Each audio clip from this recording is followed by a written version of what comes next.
What up, fam? Hit that like, hit that subscribe. Success talk. Let's talk about it.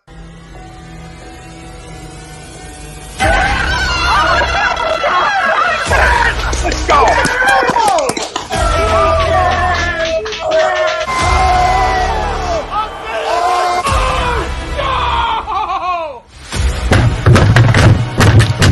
This ain't the fuck like Austin Stinker, he stinks. Oh shit! It's gone.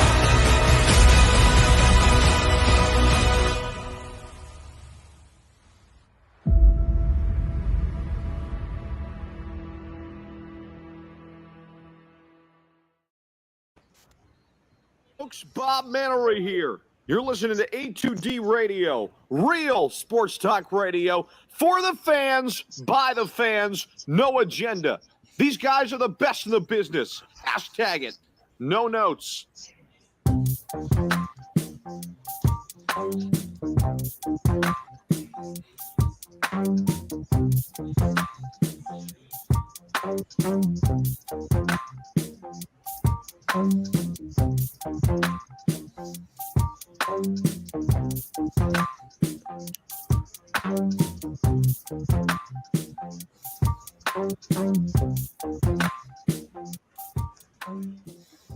Welcome in, everybody. This is A2D Wednesday nights, only on A2D Radio. Every Wednesday, we are brought to you by Manscaped, and you can get 20% off and free shipping with the code A2D at manscaped.com. Unlock your confidence and always use the right tools for the job with Manscaped. From the weed whacker to lawnmower to ball deodorant, now body wash, the armpit deodorant. I mean, it's amazing. We talk about head to toe. You're taken care of head to toe. Take care of yourself. Walk around. Feel good about yourself. All right, a little walking around money. Get 20% off and free shipping with the code A2D at manscaped.com.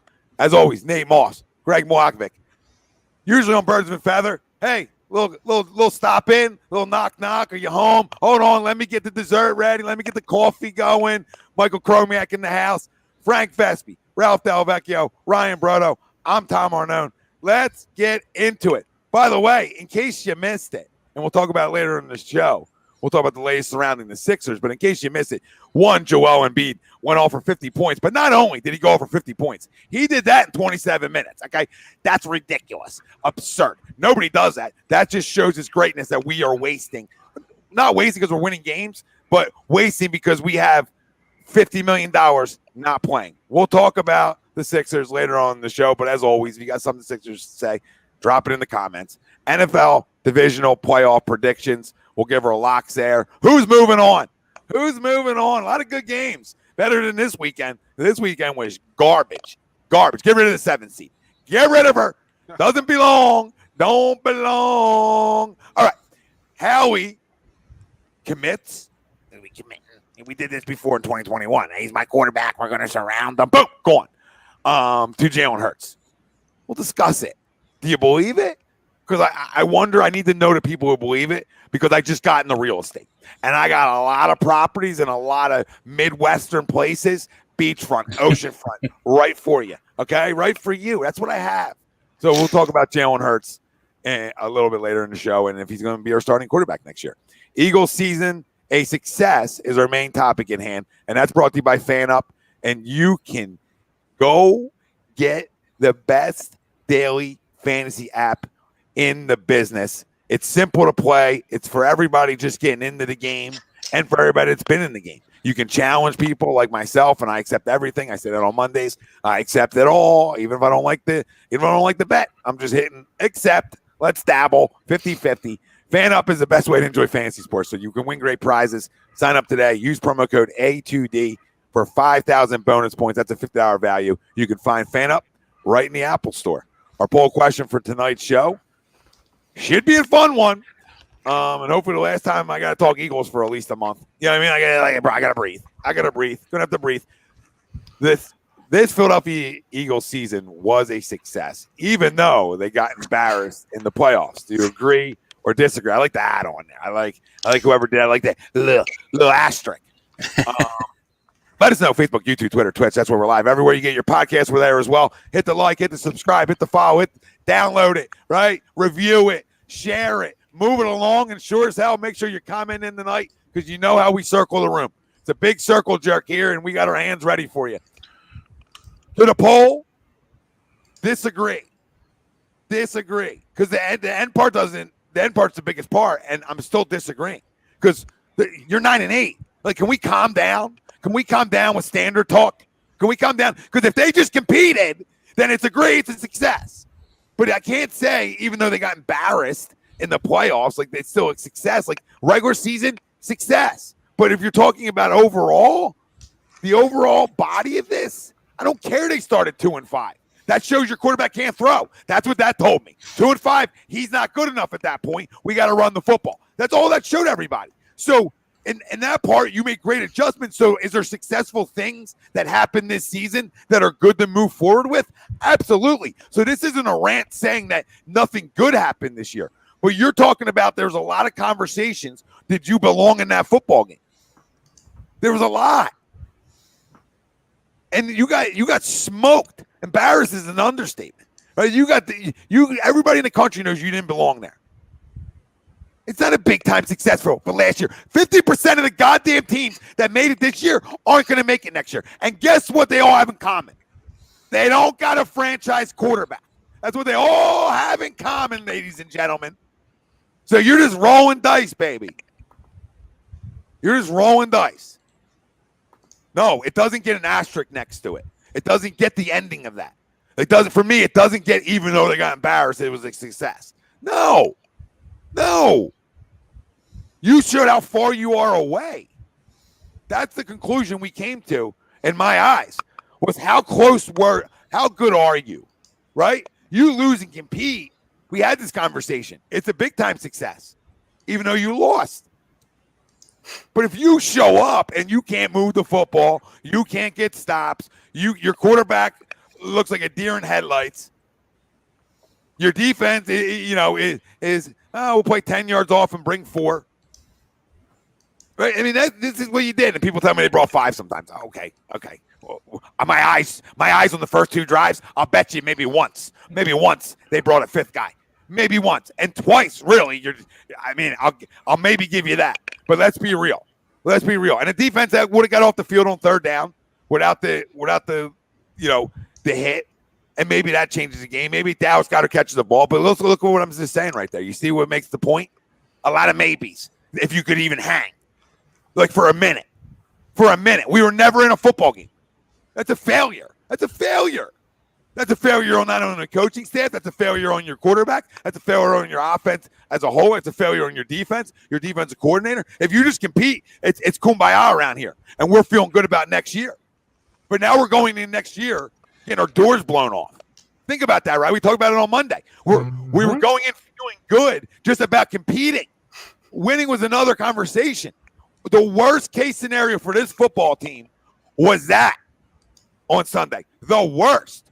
Because now you have question marks all over the place, more than you thought you did. And if you think just because you won 9 games and we're the 7th seed, you're guaranteed a playoff spot next year, you're fucking delusional. You're delusional. That's not guaranteed to you. If I have Patrick Mahomes, sure. You know what I mean? If I have Tom Brady, probably at 50. Okay? If I have some of these other guys that are constantly in the dance, I know, Marcus, it's a rookie season, but I'm not talking about him. I'm saying there was positives in the season, for sure, but the overall body of it, you weren't a playoff team, even though you were. You made the playoffs, but to me, you're not a playoff team. Isn't that a success? How's that not a success? You're not a playoff team, but you made the playoffs. No. You're moving it around here. I'm saying the regular season was successful. Okay, in a way, because you thought you belonged. You played nobody. And then we all talked about, well, you players on your schedule, we're going to find out on Sunday how good they are. Okay? That's what we all talked about on Wednesday, on Monday, on Sunday. This is all we talked about leading into this football game.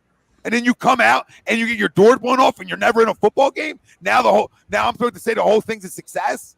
No, but we knew that, though. No, we talked about it weeks ago. We gave the take weeks before, even when the numbers came out that it was like, what, 60, 75% chance that we was going to play Tampa, what did me and you say, Tom? We did not want to see Brady in the first round. Why? Because we knew the matchup was terrible and we would get aired the fuck out. But you're the only one. You are the only one I know who said the Eagles would win 10 games. The only one. I don't know anybody else who said they would win 10 games. So for them to get to 9 and make the playoffs, absolutely it was a success. How's that? Because you're not talking for me. You're talking for you. You talk for you. You're not talking for me. I got him winning 10 games. How the fuck is this a success? Somebody riddle me it. Somebody knock on my door and tell me from my mouth how it's successful. Knock on my door. I'm not talking for you. You know what I mean? Like, you're going to have something different, which is great. For me, and you got there, and then Nate, you got to understand this. Everybody said they didn't play anybody and all this crap, right? So we all had these question marks. That's all noise. It's the truth. It's the truth. We played me and you a quarterback. We played Gilbert fucking Grape. We played Taylor Heineke. I mean, come on. I mean, they don't make their schedule. You're supposed to be bad teams. Like, you're supposed to be bad teams. And you're also, when you make the playoffs, when you make the playoffs, you're supposed to compete. Should have been winning. So okay. So all that's taken away. Oh, we're gonna hang our hat on that stuff. Okay, fine, but you got blown out.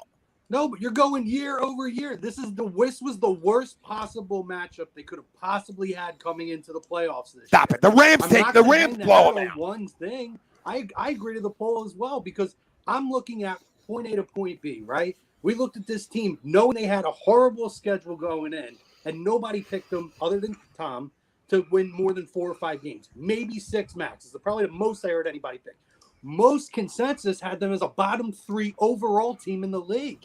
So when I look at this team and I look, okay, let's see what guys who we were looking at, young guys, to progress, okay? What step was Jordan Mailata going to make this year, okay? What step were some of these other guys? Like, how was Devontae Smith going to fit in? You know what? Almost 1,000 yards receiving, despite not being fully utilized by his quarterback. Despite that, he was a big play guy, and he proved that he was worth the draft pick that he was. Yeah, but what did I say?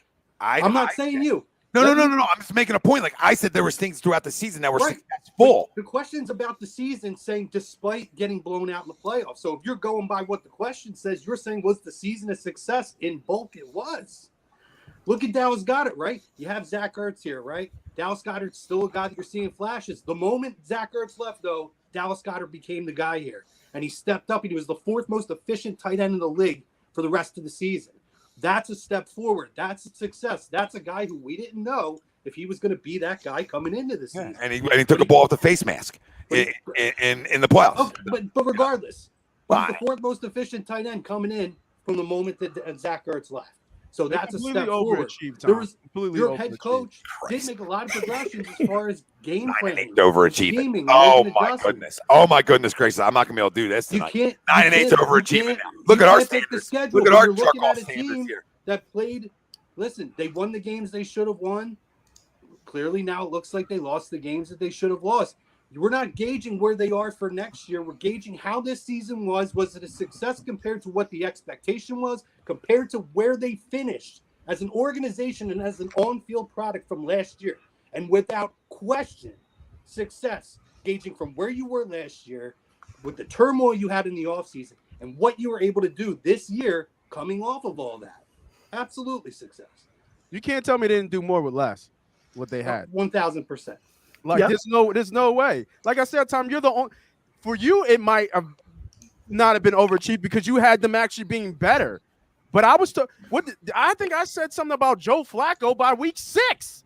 Like, that's where I was at in the beginning of the year. They were 2-5. What percentages of teams 2-5 actually make the playoffs? Like, what is that number? I don't even know. It's got to be like 15, 20%. If you got some real estate, you got some beachfront property, because I want some. I got an extra seed. That's what I have. Yeah, and I got an extra seed for you. Here's a 7th seed. Here's an extra seed. So we can't even talk about those numbers because it's been 16 forever.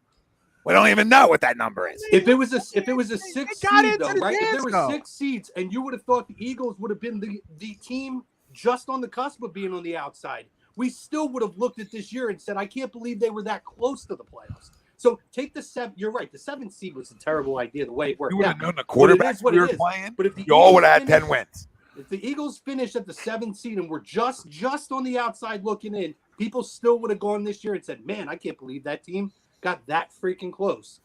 With everything they dealt with, everything the way they started the year, coming into the year, coming out of last year, all that shit, the way that they finished the year, I thought was really impressive. And no, I can't gauge it on when I looked at it. You got Tom Brady defending champions in the worst possible matchup. When you look at both sides of the football, they could have possibly had. Maybe it was a better game if they play any other team literally in the conference, but that team. Everybody knew it. People talked about how stack up on Tampa Bay this week when you're talking about betting odds, right? I know Nate knows all about that stuff. He's the guy here, the guru, which, by the way, subscribe to A2D's membership. Get all those picks over here. I'm just saying, like, Well, I my can't motherfucking gauge- Arizona take was the Hold on, fucking hold on. worst. Dan, My Arizona take was the worst. I'll tell you that. Dan, who rated about a 5? Everybody else? I don't care about everybody else.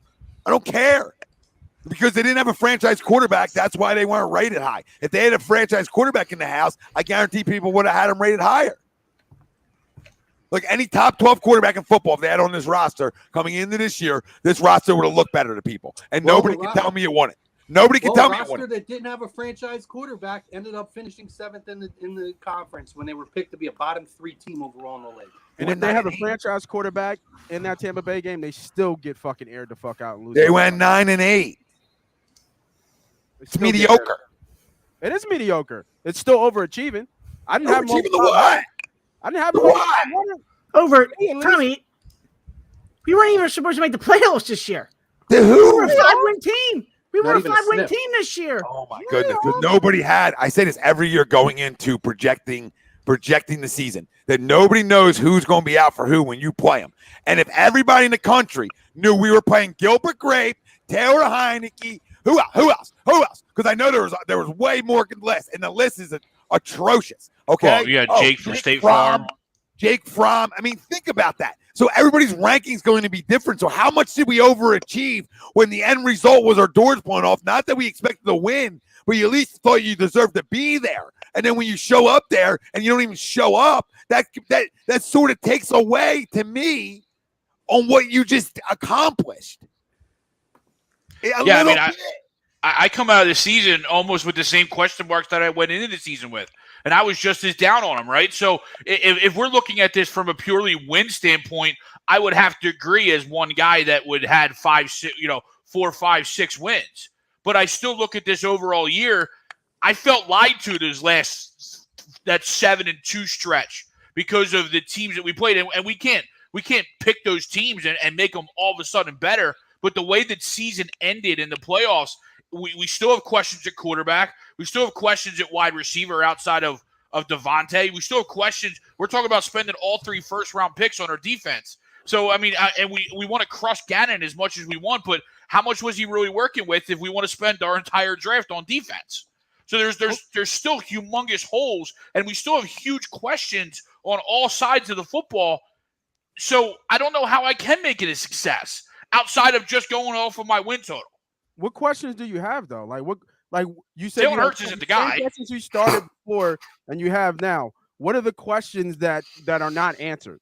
Is this real life? Jalen Hurts is the Are you quarterback, punking? first of all. Okay, all right. 90, Jalen Hurts. Are you coming on here to pump? 90% of the roster?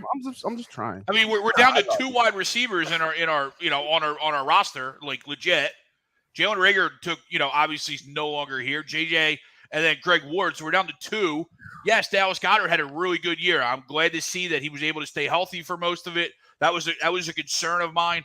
The offensive line we're probably good at, but then you flip it on the defense. Our defensive line, which is where all our money was, drastically underachieved. We have no pass rushers right now, especially when we let Barnett walk.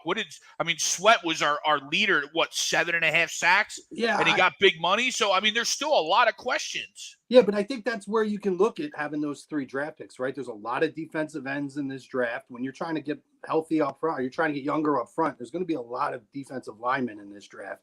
You could utilize one of those picks if you're going to utilize all of them. And yes, I agree with you in terms of the wide receivers. But I look at Quez as I actually agreed with Sirianni, and I think Quez is a guy who showed that he's a player in this league and can be a weapon. Maybe I'm in the minority of that, but I think that he's a guy who could possibly be a playmaker. For them. But they need more. We only have two, though. Like we only have two, 3 or 4, but they need more.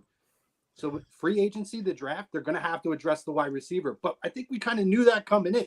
Did anybody expect J-Jaw to answer any questions that he was anything more than a special teamer or Rager to be the bust that we knew? It's a first-round pick. We would have hoped. We knew it. We were just waiting for it to happen. I think y'all were expecting some of these players to step up, and it was hoping. Like you were thinking that Josh Sweat was going to be a double-digit sack guy, and he's not.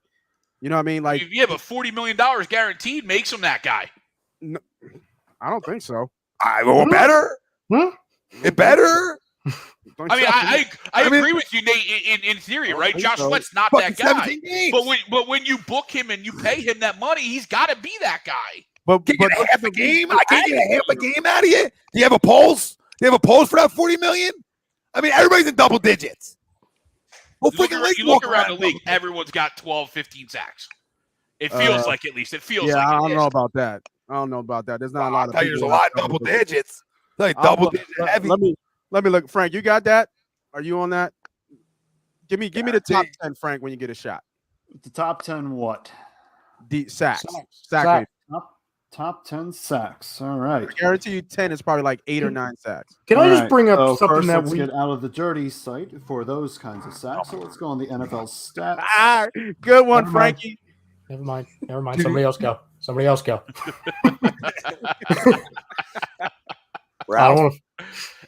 And Nate, I agree. Like with Rager and J-Jaw, I wasn't expecting them to make big jumps, but at least with Rager, right? He was a first-round pick. We needed him to. Needed him to. Man, we know what just Rager to justify the pick. We know what then it's another pick that we lost, right? We're lost on J-Jaw. We lost on J-Jaw. Lost on Dillard. Lost on Rager. Those are all top second round or higher picks. And as much as we want to blow Howie for this last year, this last year's draft, which has turned out to be very good so far, and the trade of Carson, we can't just like the playoff game, we can't underlook it. Like I can't get that out of my eyes. Let me just bring this up real quick before Frank goes, okay? Mm-hmm. So we had this conversation, 3 Mondays ago, Tom, right after we clinched a playoff spot in Week 17.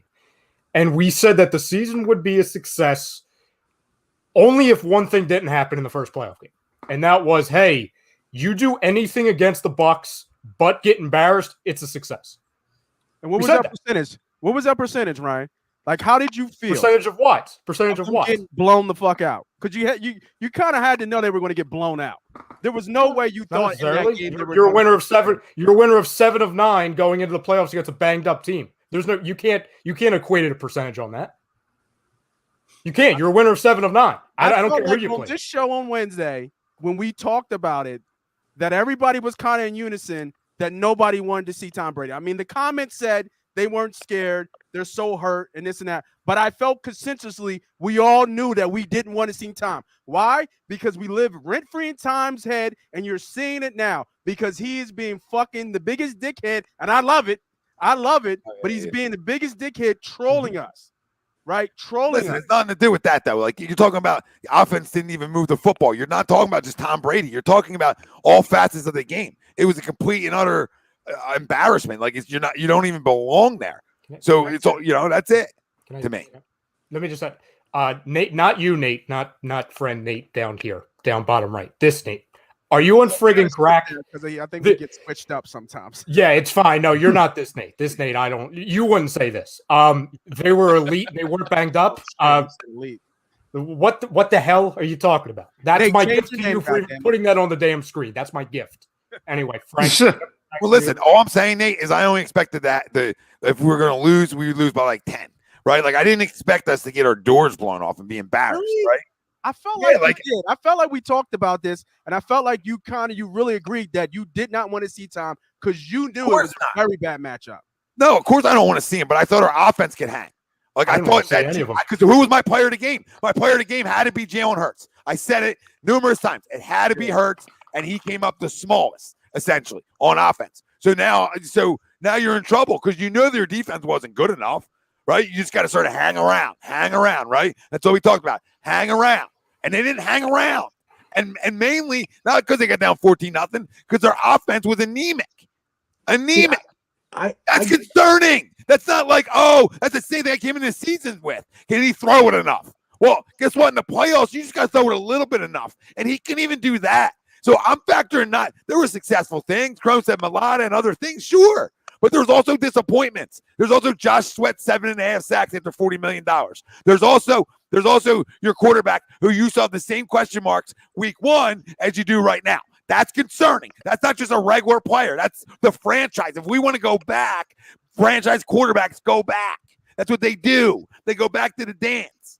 So the reason is, like, everybody out there in the chat's like mad at me. I'm not like killing this team. I'm just telling you it's not as successful just because we had the word playoffs next to us. Because of the way it happened. If I told you who we played the last 9 weeks, you all would have been walking around with your dicks out talking 10 wins. Everybody. But we didn't know that. Come on. You know what's funny? Nobody. You know what's funny? It's like we talked about this weeks ago, Tom. I'm actually very happy with this season. I'm very happy with it. I had them winning 9 games. They won 9 games. I like to argue with people. But besides that, like, I'm not mad. No. And like, I don't think anybody here, if anyone disagrees with the poll, I don't think anyone's saying like, hey, you have, we should be feeling bad about this season. I asked before the year, and like, again, it's everybody's success meter, quote unquote, is going to be different based off of expectations. Mm-hmm. But I asked them to replicate and actually duplicate their win total from last year. They did that. That's successful. Bing. You saw, and you got a little building blocks with weapons, especially with Devontae, Dallas Goedert. You have some question marks, but you have more answers than you did at the beginning of the year. You're in the playoffs. So all that. So I'm really happy with this season. It's kind of a semantic game with me because I'm satisfied with it. I just can't call it a success because then I'd be contradicting what you and I screamed about 3 weeks ago, Tom. And that was just compete. We could win we could lose by 10. I don't care. Just freaking compete. Don't keep getting blown out by 31 points entering the fourth quarter. That's it. I think where I could agree with you guys, and maybe we watched a different game, but the offense to me was totally anemic in the game, and a lot of that was on the quarterback. And I said on Birds of a Feather that my worry about Jalen Hurts coming into the year, and it proved to be true. And I said it the other day, last Thursday, was if you have to rely on his arm to keep you in a game or get you back in a game, wasn't going to happen. I actually felt like the defense came out stumbling, but after those first 2 drives, I thought they played well for a good chunk of the game. But the problem is, if your offense can't stay on the field and they're constantly on the field, it's only a matter of time before the bottom falls out and it gets to where it got to. So in terms of that, in terms of taking this game, right, if we're picking bit by bit, did I feel like that defense did a good enough job and showed me that they could do enough to hang with a team like Tampa Bay? I actually thought they did. I thought the offense did them no favors and set them up to then slide back down the hill after climbing back into it. So I agree with you guys fully on the quarterback situation. I think I come into this year now and I look in hindsight and I say, maybe Howie was right that Jalen over Wentz, because I don't think Wentz is ever going to have it here. However, I don't think either one of them are a franchise quarterback.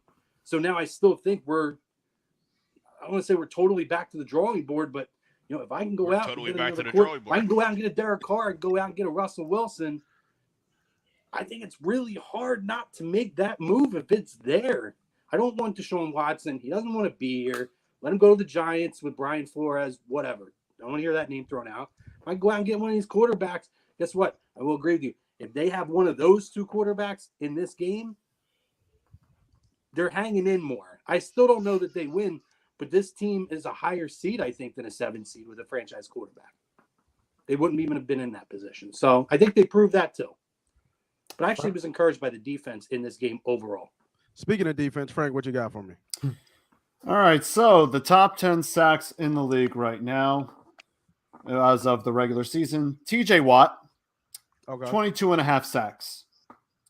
Robert Quinn, 18.5 sacks.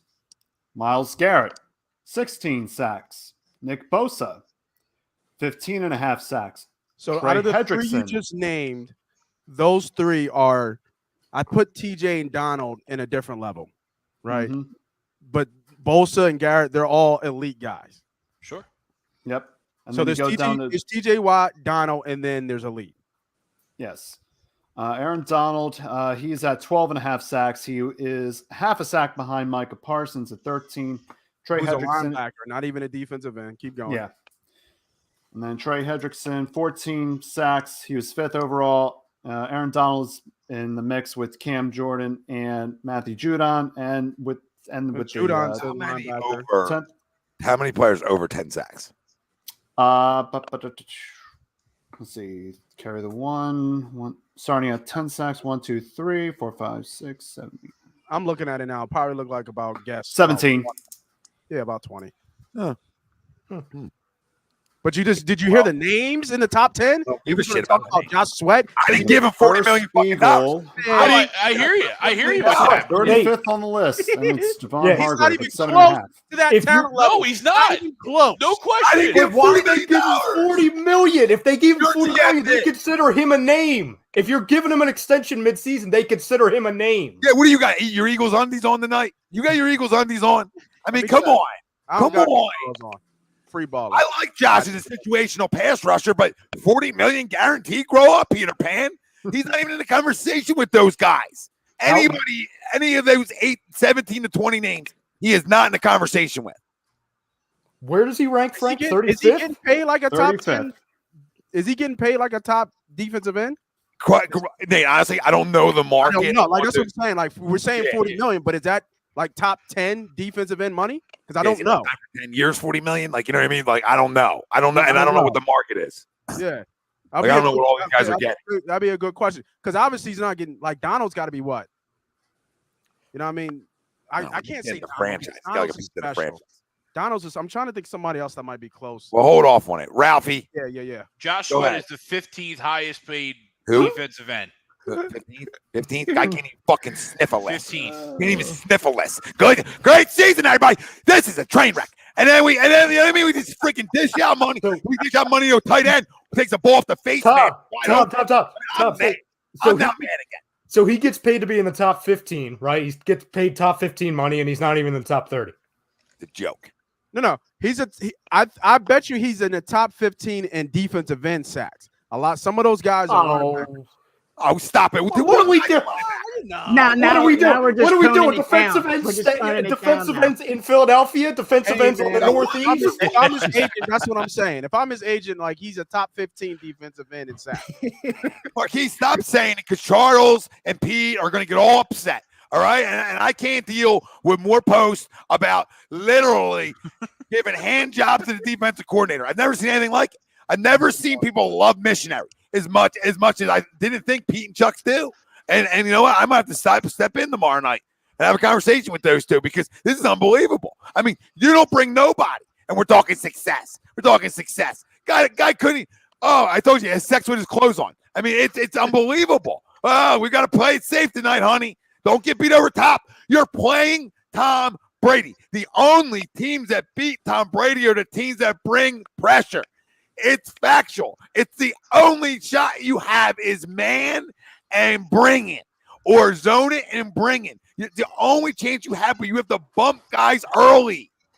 You got to bump guys early to give your guys a chance to get home against a guy like Brady because he don't want to hold on to the football. So you know he wants to go short and underneath. So make him beat you over top, and everybody says, well, they'll score every play. They scored the first 2 drives. So you're going to tell me the other way can't work? I just watched that way work. You didn't bump nobody. You didn't even bump into someone in a shopping cart at Acme. You didn't rest in peace Acme because they're coming to an end. But you know what I mean? You didn't even bump into a shopping cart. It's unbelievable. You got corners. You act like AB is out there and Godwin. Oh my God, we're scared of Scotty Miller, whoever the hell his name is, and some guy I never heard of. Get up and get aggressive. Tyler Johnson. Thank you, Ryan. And if you get beat over the top, you got beat by the goat. But I sure as hell ain't going to give him his way, which is freaking 8-minute drives, freaking check down city, slant city, beat you up, and here we go. I'm not going to give him his way. We watch the defense allow Heineke, Gilbert Grape, freaking everybody but Jake Fromm, essentially, get comfortable in the first quarter. Everybody let them get their feet underneath them. Well, guess what? You might not want to do that against Tom John. Take the sunglasses off. I wish it was raining there so you get exposed for wearing sunglasses in the rain. I can't stand them. And people are like, you're overreacting, Tom. No, I know a missionary cat when I see one. And don't tell me there ain't talent anywhere on this defense. That's a joke. You supposedly have a legit number one corner. So if you have a number one corner, you can do a lot of things defensively, especially a guy who likes to play man. Ralphie? Fucking jerk off. Ralphie? Sorry, Ralph. Sorry. No, it's all right. I gotta let get it out. Let it out. You have That's to. why we let the 24 hours go. Now I'm at I'm a freaking half a week out, and I'm still pissed and upset by this loss on how it went down. Not because we lost, because of how it went down. Well, it started from Jump Street. Like, who gives Tom the ball first? Like, what is that all about? We're gonna kick it. We'll kick it. We're gonna defer. We'll just let Tom go down the field all this field. You know that was invite Tom Brady onto the field. That was all analytics. That's the number. Scared to play man games. Yeah, we're the only team in the country scared to play man. Scared to play man. We signed Avonte Max to a ton of money. We signed Darius Slay to a ton of money. But we're scared to fucking play man. We're scared. We're scared. If you're scared against the GOAT, you're done, baby. You take the fight to him. We don't have the front. We don't have the front. You never allow him to take the fight to you. But and Tom, if you lose we brought five. But we brought five, Tom. It's fine. He's doing great. When? I need Ducks to come on here and the freaking all 22 freaking jerk off on Twitter that's claiming, no, people didn't watch it. They brought five. When? I watched it. I watched the game. Somebody, I need to know. I need to know because now my eyes are lying. Tom, it's not the sunglasses' fault. He's doing a great job. You got no personnel. Well, your freaking GM signed a few guys. Some good money. So I don't want to hear you got no personnel. Grow up. You got $100 million even to tackle. I don't want to hear no personnel. And the weird thing, too, is that he had Fletcher Cox standing up for like 3 straight plays. Yeah. What's Fletcher Cox standing up for? Yeah. Ralph, that's when he brings the handcuffs out with the wife, and he's like, maybe not tonight, honey. Maybe not tonight. That's what the flesh was. We're going to try. I'm not feeling spicy tonight. Yeah, we're going to try to be creative, but I got this isn't what I do, right? This isn't who I am. Let me put my clothes back on. Okay, go. No, let me put more clothes on. Let me put on my jacket. Yeah. We're going to triple condom. We're going to triple condom. Face on. Oh, God. Let me put on the snowsuit just in case. People think it's so offensive though in the chat. Like now it's like Tom hates the Eagles. You know what I mean? Yeah. Like now I'm the guy who was freaking drinking Kool-Aid all preseason, and now I'm the guy. I saw a comment in here, Tom, that was like, if Jesus Christ played for the Eagles, you would hate him. It's like, what are you doing? Yeah. That's what I'll do. I'll tell you that right now. If he didn't show up on Sunday, I would. We had Tebow. I mean, it's the closest thing we had, right? We had Tebow. You gotta go walk on fucking water and give me some wine. Listen, we had Tebow and still cut him. I'll do everybody. We cut Tebow. We're good. Are we smoking Jesus on his day? Green, you better show the fuck up. I don't give a fuck who you are. Oh my God! Don't start this, Jesse. I love Jesus. Don't start. Oh my God! Start, Jesse. I'll do everybody a favor. If anyone thinks we're being too negative, here, just listen to this. Here we go. EAGLES Eagles. There. Third. Jesus gets the smoke too. That's all I gotta say. I mean, he's throwing picks on Sunday. Ralph, if he don't show up, he's getting the smoke too. Extending him. For me, for this poll, it's 50-50 for me, and I just don't know why it is, because I should be leaning to agree, but I'm right on the fence. And you could look at both ways, right? You could go disagree and say, we should never have been in the playoffs. Everybody had us as a 4-win team or a 5-win team, wherever you had us. And, we snuck into the playoffs as a 7 seed. But then yet again, I mean, you played arguably, the best football you had. And obviously you played against the quarterbacks that you did in Jake Fromm and, Trevor Siemian and stuff like that. And you teased us a little bit. Like Greg said, you teased us a little bit, you didn't go all the way in, it is what it is. But just for a second, just for them to come out like that, and Chrome, you nailed it. You said the right thing too about the defense, where you kept at some point you gotta stop doing that. You gotta for them, for the like you said, Chrome, for the defense to get stops when they did early on in the game and the offense not to do anything, and then later on in the game, you have 0 points going into the third quarter or going into the fourth quarter. I mean, that's embarrassing right there, right? Because they teased us. Ralph. They teased us all the way down into the playoffs, where it's like, and we even sat here on the show and said, "Man, we want all the smoke with Dallas. You know, bring Dallas. We want all the smoke because we were feeling good, right? We were feeling good. We thought we had a chance against Tampa Bay. Where you wanted to say it as a fan or you were saying as a realist, and then they come out and do that. It's just a big disappointment. So if I had to jump over one side of the fence, I'll probably go agree. It was it wasn't the success that I was looking for. But it was successful enough, nonetheless. Correct. Correct. And listen, anybody that agrees, that's fine too. Like I'm just gonna want more, right? And I know like what they were supposed to do and A, B, C, and D, but I always just want more. And when you get into the dance, right, and you're playing with half, I need you to be competitive. Yeah, competitive. I just need you to have a pulse in the football game. Show me that. Like, hey, guess what? We're not going to beat this team, but hey, we're a playoff team. We're tough. Can we get at least some points before the fourth? That's all I ask. A field goal, a field goal here and there. Well, something. Prove to me that stacking wins against bad teams mattered. Yeah, right. And that's another thing too, Greg. Fine, you can only play who's on your schedule, right? I'm not one to be that guy that looks back at wins if it translates and if it means something.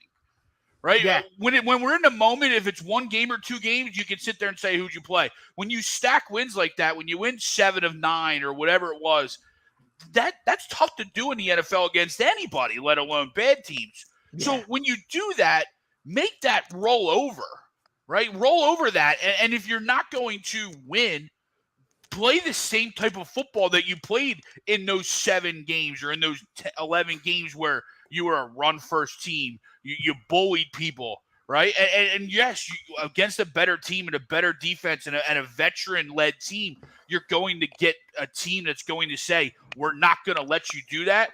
But if you were doing and playing that bully ball so well, and that was what your identity was, you would have found a way to at least continue to do it or at least try to do it. And that's what it felt like on Sunday is like they didn't even try it.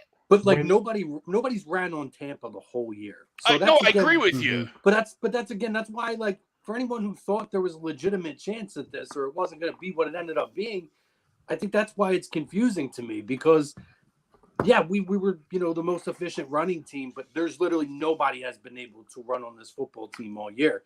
I never expected them to be able to do that, which is why I look at the quarterback and I say, okay, he's going to have to throw this game. It's not going to work out. It hasn't worked all year. That's not what I ever thought it was going to be. But when I look at this football team, right, and you're talking about we're judging success. We're going to turn it over, right? Turn it over. And what are we going to do to build off of it? Now I'm looking at individual performances, though. Did guys who I feel like, because I don't look at Jalen Reagor as a guy that's a future piece. I don't look at J.J. Arcega-Whiteside. I looked at Dallas Goedert. I looked at Devontae Smith. I looked at some of these young pieces on the offensive and defensive line, like a Josh Sweat, or guys who would they make progression? Would they take steps forward? And I do feel like those guys got confidence, especially in that success, getting more familiar with how the offense is going to run for years to come under Nick Sirianni. And I did see that. I did see guys who I think thrived in it. I thought the secondary overall this year, guess what? When's the last season we actually saw a secondary make plays and get turnovers? We saw that this year. I mean, they weren't at the top of the league, but when you were at the bottom for years and years, I saw them be able to make plays, be playmakers, which we haven't seen in years. So I think that they did do things, particularly in that good stretch, that you were able to start seeing them make those stacked wins count. No, listen, you're never going to stack wins and they don't count. Mm-mm. It's. I started off 2-5. I was 0-7 versus, winning teams, right? Like that's the concern moving forward. So like, I'm not trying to like move forward and make my decision on success. I'm just saying like, unless you have a franchise guy, you might not make the playoffs every year, right? So being that we came out of this not knowing, and we came out of this with our biggest question mark really underperforming, on Sunday leads me to this season not being successful. Because at the end of the day, there's no more important position in sports than the quarterback position. There just is not one. So knowing that, I got to base it about what I know about him. And Tom, to both you and Chrome's point, Chrome, the only thing I would say to you real quick is that, like, sure, we can say that, did we honestly, like, some of us, Chrome, yeah, you're right about the picks. You're right about the picks. And sorry. No, you're fine. I would say that, yeah, like, did we fully expect, like, were we locking it in that we were going to beat Tampa Bay last week? No, I don't think anyone was saying that. But the one thing I disagree with you, Chrome, is that, like, may have by accident. Okay, everybody but Tom. Were we saying, like, did we have the feeling that the game was going to be over within, like, 3 minutes, though? Like, that's no shot. No like, that's the thing. Like, you could say, like, hey, we weren't going to win the game. We were going to lose by 10, but the game was friggin' over. You know what I'm saying? Like, we didn't score a point until the fourth quarter, and it was garbage time. You know what I'm saying? Like, like the first game, though. That's exactly what we saw earlier. It was the first game. Yeah. Well, the first time we played the Bucs? Yeah. Yes. Completely different situation, Nate. Completely different situation. They had Godwin, they had AB. We didn't have Godwin. But it was the same type of game, though. They went up early. They pulled back, and then our garbage time, which we love garbage time this year, we came back to make it a game. I hear what you're saying as far as how the game played out. I'm talking about expectations before the game. The storyline, whether we thought they were going to win or lose, was that, hey, the first time we played them, we ran a total of 9 times in week 5, 6, whatever the hell that was. You also didn't have Dallas Goedert or Lane Johnson. We all talked about whether we agreed or disagreed with the poll last week on our said shows, whether or not they were going to win or lose, that having Lane Johnson's friggin' important. Having Dallas Goedert, who's one of the 2 guys who can actually catch a pass or get open in the passing game. Say that again? I said sometimes. Sometimes, and drop it a couple of times, but we're not going to talk about that because that doesn't fit my narrative. But you know what I'm saying. We had guys that we didn't have the first time we faced them, and they had guys, Godwin, Antonio Brown, Leonard Fournette, who's still running from week 6. They didn't have guys entering this game. Their secondary was more banged up. Their defense was more banged up. Their O-line was way more banged up before the game, and it got continuously bad. So that's the biggest thing. And I'm not putting words in Tom's mouth or anybody who disagrees or agrees with the poll. Just for me, it left such a bad taste in my mouth because all I asked for this team to do was compete, not win, not fool me into thinking they were actually going to win a game or steal one late in the game. Just freaking compete. And you didn't do it. You didn't friggin' do it. And all of the question marks that we had were raised, and we begged, like, whether it was a Wednesday or Monday, hey, can we have an offseason where we're not talking about the quarterback every 5 seconds? Well, and we're back to square one. We're back to that times 20, actually. Yep. And another thing that hurts, and another, go ahead, Ryan. You're fine. You're fine. Go. You're fine. Another thing that hurts about this game, too, is that, like, yeah, you were down 17-0, but you had multiple chances in the first half to at least go into the half down 17-7, right? You score that touch. If Jalen gets that ball off to Devontae, right? That's a touchdown. That's an easy touchdown right there. You're 17-7 going to half, and maybe you come out and score a touchdown or kick a field goal, and you're down by at least 7 or 3, and you're feeling good about yourself. But it's just, yet again, the missed opportunities, yet after another in the football game, where at some points, like you said, Crum, the defense gave you chances to at least create some momentum. There was. It just got sucked out. Every single drive got sucked out, and you couldn't get anything rolling. I just look at it, right? And we discussed this on Monday, and I don't fault Jalen Hurts for saying it. It's Nick Saban speak. It's what a good leader says. And I would have been saying this even if Hurts didn't say it in his post-game press conference, that their performance on Sunday doesn't define them. Well, it does in a way. And it doesn't define them because it's one game and all that. But, like, I forget who said it, but it can bring up those questions of, like, oh, you guys didn't play anybody. Well, now you finally play somebody who is a legitimate team and you don't even compete. You didn't lose. You didn't compete. And you had a quarterback to where their game plan, Todd Bowles' defensive game plan was, hey, all we're going to do is stack the box and force Jalen Hurts to throw to his left. Up, game over in 5 seconds. You know what I'm saying? And then you had a defensive coordinator to where we all said, if they somehow compete or win in this game, they're doing it despite Jonathan Gannon. Jonathan Gannon is who he is, ladies and gentlemen. So in a way, it does define that. And that's okay. They're a mediocre team who got hot against mediocre to bad teams, and they caught the fire, when they needed to, and they got the additional seed. So I'm not faulting them for that. It's not a bad season. But that's what raises the questions now to, well, damn, what did it mean? That's my biggest thing. Mm-hmm. And I get why people were on the other side. It's very tough. Yeah. I mean, I agree with a lot of what you said there, right? But the point of like who was and who did and who didn't play and this and that, we're talking about AB and all these guys. Like, we're forgetting that this team is filthy stacked. They've been stacked all year. If they're missing 2 or 3 guys, they are still deeper than most rosters are. And they do have young talent on that team as well that started to emerge this year when AB was out for his vaccination cards or injuries or running off the field stripping and all that stuff. There's guys that stepped up. So, I really don't think the difference in rosters was the big issue. And me, I look at, when you talked about game plan, right? And I know it's crazy to suggest this, but just how I feel, and I'm sure you're not surprised I'm suggesting this, I would have felt more comfortable knowing what has succeeded for us with not having Miles come back this week and just giving it a shot with Jordan and Boston Scott, because whatever reason, that tandem has succeeded in this stretch. And I'm not a Miles Sanders guy. I don't think he's ever going to be the guy. I don't think he stays on the field enough. I know there's a skill set there, but it didn't do anything for us this week. And I really would have much preferred to go into this as much of like the team that has succeeded over this stretch that we've seen successful by having those guys kind of take the reins, maybe sit Miles out another week, let him get himself together. Because you need to say something else, Frank, real quick. Yeah. And then Frank, go. Okay. And we can move on to more Jalen, right? But this is a problem that everybody needs to understand. We do have a quarterback problem, and we're going to talk about that in a little bit. But I think Highlighter and Flower guy, I like, as much as I don't want to blame him, I got to blame him a little bit for Sunday too, because you're talking about a team that forced you to throw the football, and you decided it would be smart to bunch everybody up. So you allow them to get 8 guys in the box. This is fucking football 101. Like if I'm going to run versus you, a team like that, once I see them come out and that kind of personnel, like, hey, we're loading the box up if you want to bunch up, right? So then I got to then say, I'm going to spread you out. And then I'm going to run the football, if I run it, with guys spread out.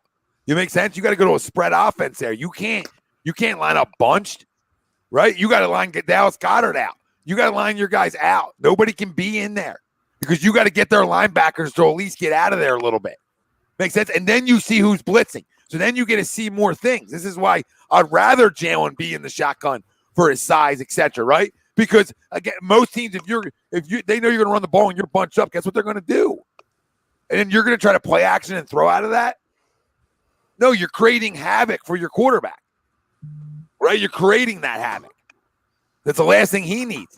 And the only time you ran the football well was when you were spread out and Boston Scott ran it. That was the only time you were spread out in that offense. They only ran it 9 times with running backs. Miles had 7, Boston had 1 carry, and it went for the touchdown, and Kenny had 1 carry. That's it. It was all early. It was all early in bunched up formations that you just weren't going to be able to run the ball in. The other 8 times were Jalen, and he wasn't even effective with the run the other day. No, because if you're spread, though, right, he is. Sorry, Ryan. If you're spread, he is. He was 8 for 39. Okay. Yeah. So Boston was 1 for 34. Miles was 7 for 16. But if you actually his best run was his first or second run where he busted for 14. If Devontae and Reagor and Watkins are all spread out on the field and Goddard is, nobody can stack the box on you. Like now you're dictating how we're going to go about this. It's like the Sixers. We have a spacing issue. It's just amazing. And the problem, they don't do it. You know why they don't do it? And we're going to get into that. They don't do it because they got a quarterback problem. But Frank, success or not? I agree to the poll. Going to the season, this team was going to go into a rebuild. You have a new head coach in Nick Sirianni. There's a lot of uncertainties on what you could do with Jalen Hurts under center. His first full season, and you somehow have a lot of dead cap and you have 3 first-round picks, all right, that might be a rebuild, but then you have a winning record when a lot of pundits say, hey, this team might finish in the bottom of the league, maybe 3-4 wins, and then have a winning record and make the playoffs. I mean, you exceeded those expectations right there. I'm looking forward to next season. I'm looking forward to the draft. I want to see what we can do with those 3 first-round picks. I want to see an overhaul. I think we can see some great strides in this team going into the near future. I just think, there are a lot of things that need to be done in order for us to get better. But we've exceeded those expectations, so I agree. All right. Well, the fun part comes up now. If that wasn't fun enough for the people. So Howie Roseman today, commits to Jalen Hurts. Okay. Do we buy that? Or is that bullshit? Or is it, hey, I don't know, right? Which is probably fair in this conversation as well. Just off of, it's weird, right? Because you want to say you don't buy it, right? Because it just makes sense not to buy it because he just did this with a quarterback. But Nick sort of gave Jalen way too much credit, in my opinion, and talked about him coming back, and the communication and everybody knows where they stand type shit, right? So that leads you to be okay, maybe this guy's coming back, right? Because there's a lot of handies going on in there, a lot of handies. That being said, I don't buy nothing Howie Roseman says. You know what's funny, Tom? And real quick, I buy it, until he gets a little anonymous scoop that he only has to give up 2 first-round picks for Russell Wilson instead of 3. Yeah. Then that might change because then the narrative becomes, oh, well, we received an offer we can't refuse. And even in today's press conference, he said the quarterback position is something we always evaluate. So, yeah, right now, yeah, he's our guy. Well, let's see in a couple months. And the other thing real quick is that I think it's so funny. If you believe Howie, okay, that's fine. I don't fault you. But it's the people that are so adamant that are going on mini parades on social media this morning after he quote unquote declares Hurts the quarterback, because he's the same guy that with anything else that Howie says, they're the same people that say, oh, I don't believe him. I don't believe him. I don't believe anything he says. But the time that Howie says something you like, he's preaching gospel. He's preaching gospel. He's giving the kid a chance. Guys, it's the GM's responsibility to lie and give filler in a press conference. Trust me, from me, I obsess way too much over press conferences. He's not going to tip his hand. Okay. He's the quarterback right now. He said he's the quarterback right now because it does them no justice to say otherwise. What are they going to say? Oh, he stinks? Because then if he says that he stinks, or he gives even in the inkling that they're looking for someone else, then the entire world knows they're desperate for a quarterback and they're going to try and chump change him. Oh, you guys are desperate for one, so you'll give us 3 picks and a player. A little more aggressive, though, to be honest. Say that again? Even though I don't believe Howie Roseman, this one was a little bit more aggressive. Oh, because more aggressive than what? The Wentz thing? Yes, because the coach also. Because right, the coach also came in with his accolades with him and how good he was. And I'm telling you what I think they think. I'm telling you guys right now, and I'll leave you guys at this, right? They are going to trade one of these first-round picks. They will receive a first-round pick in 2023, and they're going to bring him back to play because that guy, that franchise guy is not going to fall into their lap, okay? Mm-hmm. They're going to have to give up too much, and they're not going to be willing to do that. So what they're going to do is they're going to run it back, per se, with him. They're going to give him his junior year, air quote, and he can either run with it or he's going to fail, right? And if he does fail, and this team's not a playoff team, etc., right, then guess what? And I don't want to project the draft that's already a year and a half away, but there are some really good quarterbacks in the 2023 draft, and one's a Heisman winner, and Bryce Young. C.J. Stroud, I don't like Ohio State quarterbacks. I like him. He can flat out ball. So there's just 2. And there's always a Barrow. There's always other guys that jump into the conversation in the landscape. Come out of nowhere. So I don't want to hear every year you can find your franchise guy if you have the assets and the smarts to do it. And the one thing I will say about Howie Roseman and this staff, usually when they go quarterback, it's usually hit until he tears his ACL and is never the same again because you win a Super Bowl. Usually if they're going up to get a guy, they're going to probably go up and get the right guy at that position. We trust them for the most part at the quarterback position. I don't think either one really believe in Jalen Hurts, right? But I do believe that they understand what's best for this organization, not this year, but the year following. Sorry, not the year coming up, but the year after. We got other needs. We got to get a legit defense in this house. We got to spend some money in free agency to bring in talent. Now we're going to do that. We're going to surround him like they said, guys. And then if he fails on that, well, guess what? We're going with 2 first-round picks the following year because we traded one. Hey, Bryce. Hey, CJ. So that's how I feel about it. To Ryan's point, right? I agree with pretty much everything that Ryan said because I do believe that this is the consensus right now. It's it's always an open door. I never 100% believe what anybody says in professional sports because that is exactly, you're not supposed to tip your hand. You're not supposed to let people know, hey, if they know we're looking for a quarterback, that's what we're going to be looking for. Guess what? It's going to cost you more. We're seeing people trying to pinch the Sixers right now with everything going on with Ben Simmons. When you tip your hand, you're now on the defense, and they're not going to do that. However, I do agree that if the right opportunity comes for somebody like a Derek Carr, wouldn't cost you anywhere near as much as a Russell Wilson. If there's an opportunity there, I could see them pulling the trigger on that. But really, Russell Wilson, I think, is the prize for Jeffrey Lurie. If he can get him and get him for a very reasonable price, I think they make that deal. However, to your point, Tom, about the coach backing up and this and that, I'm going to go outside of Philadelphia, and I'm going to go to a place right now where the head coach who should have lost a job that should have never lost a job, and that's Miami. Brian Flores, who publicly sat Ryan Fitzpatrick during a time where they were winning and backed the franchise quarterback to the very end. But it's all coming out, and it's been kind of leaking out that the quarterback was actually a point of contention and one of the reasons why he's not there. Never wanted to as the quarterback there, but you'd have never known when he was sitting out publicly backing his quarterback. That's what these guys do. So again, can you believe everything you hear just because they're telling us, well, Jalen did this and Jalen did that?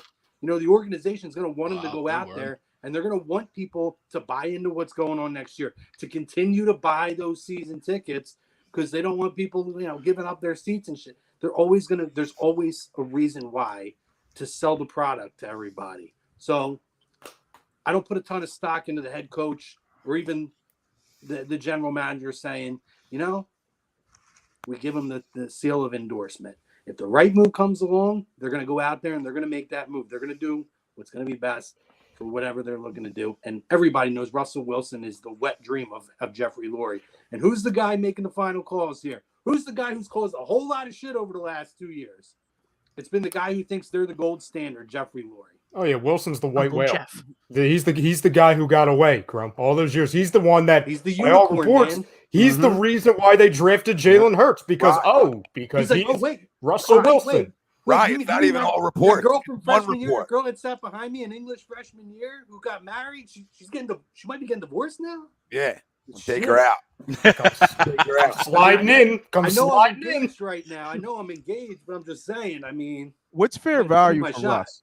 Well, real quick. It's not even one source. It's not even like a bunch of sources. It's Joe Banner.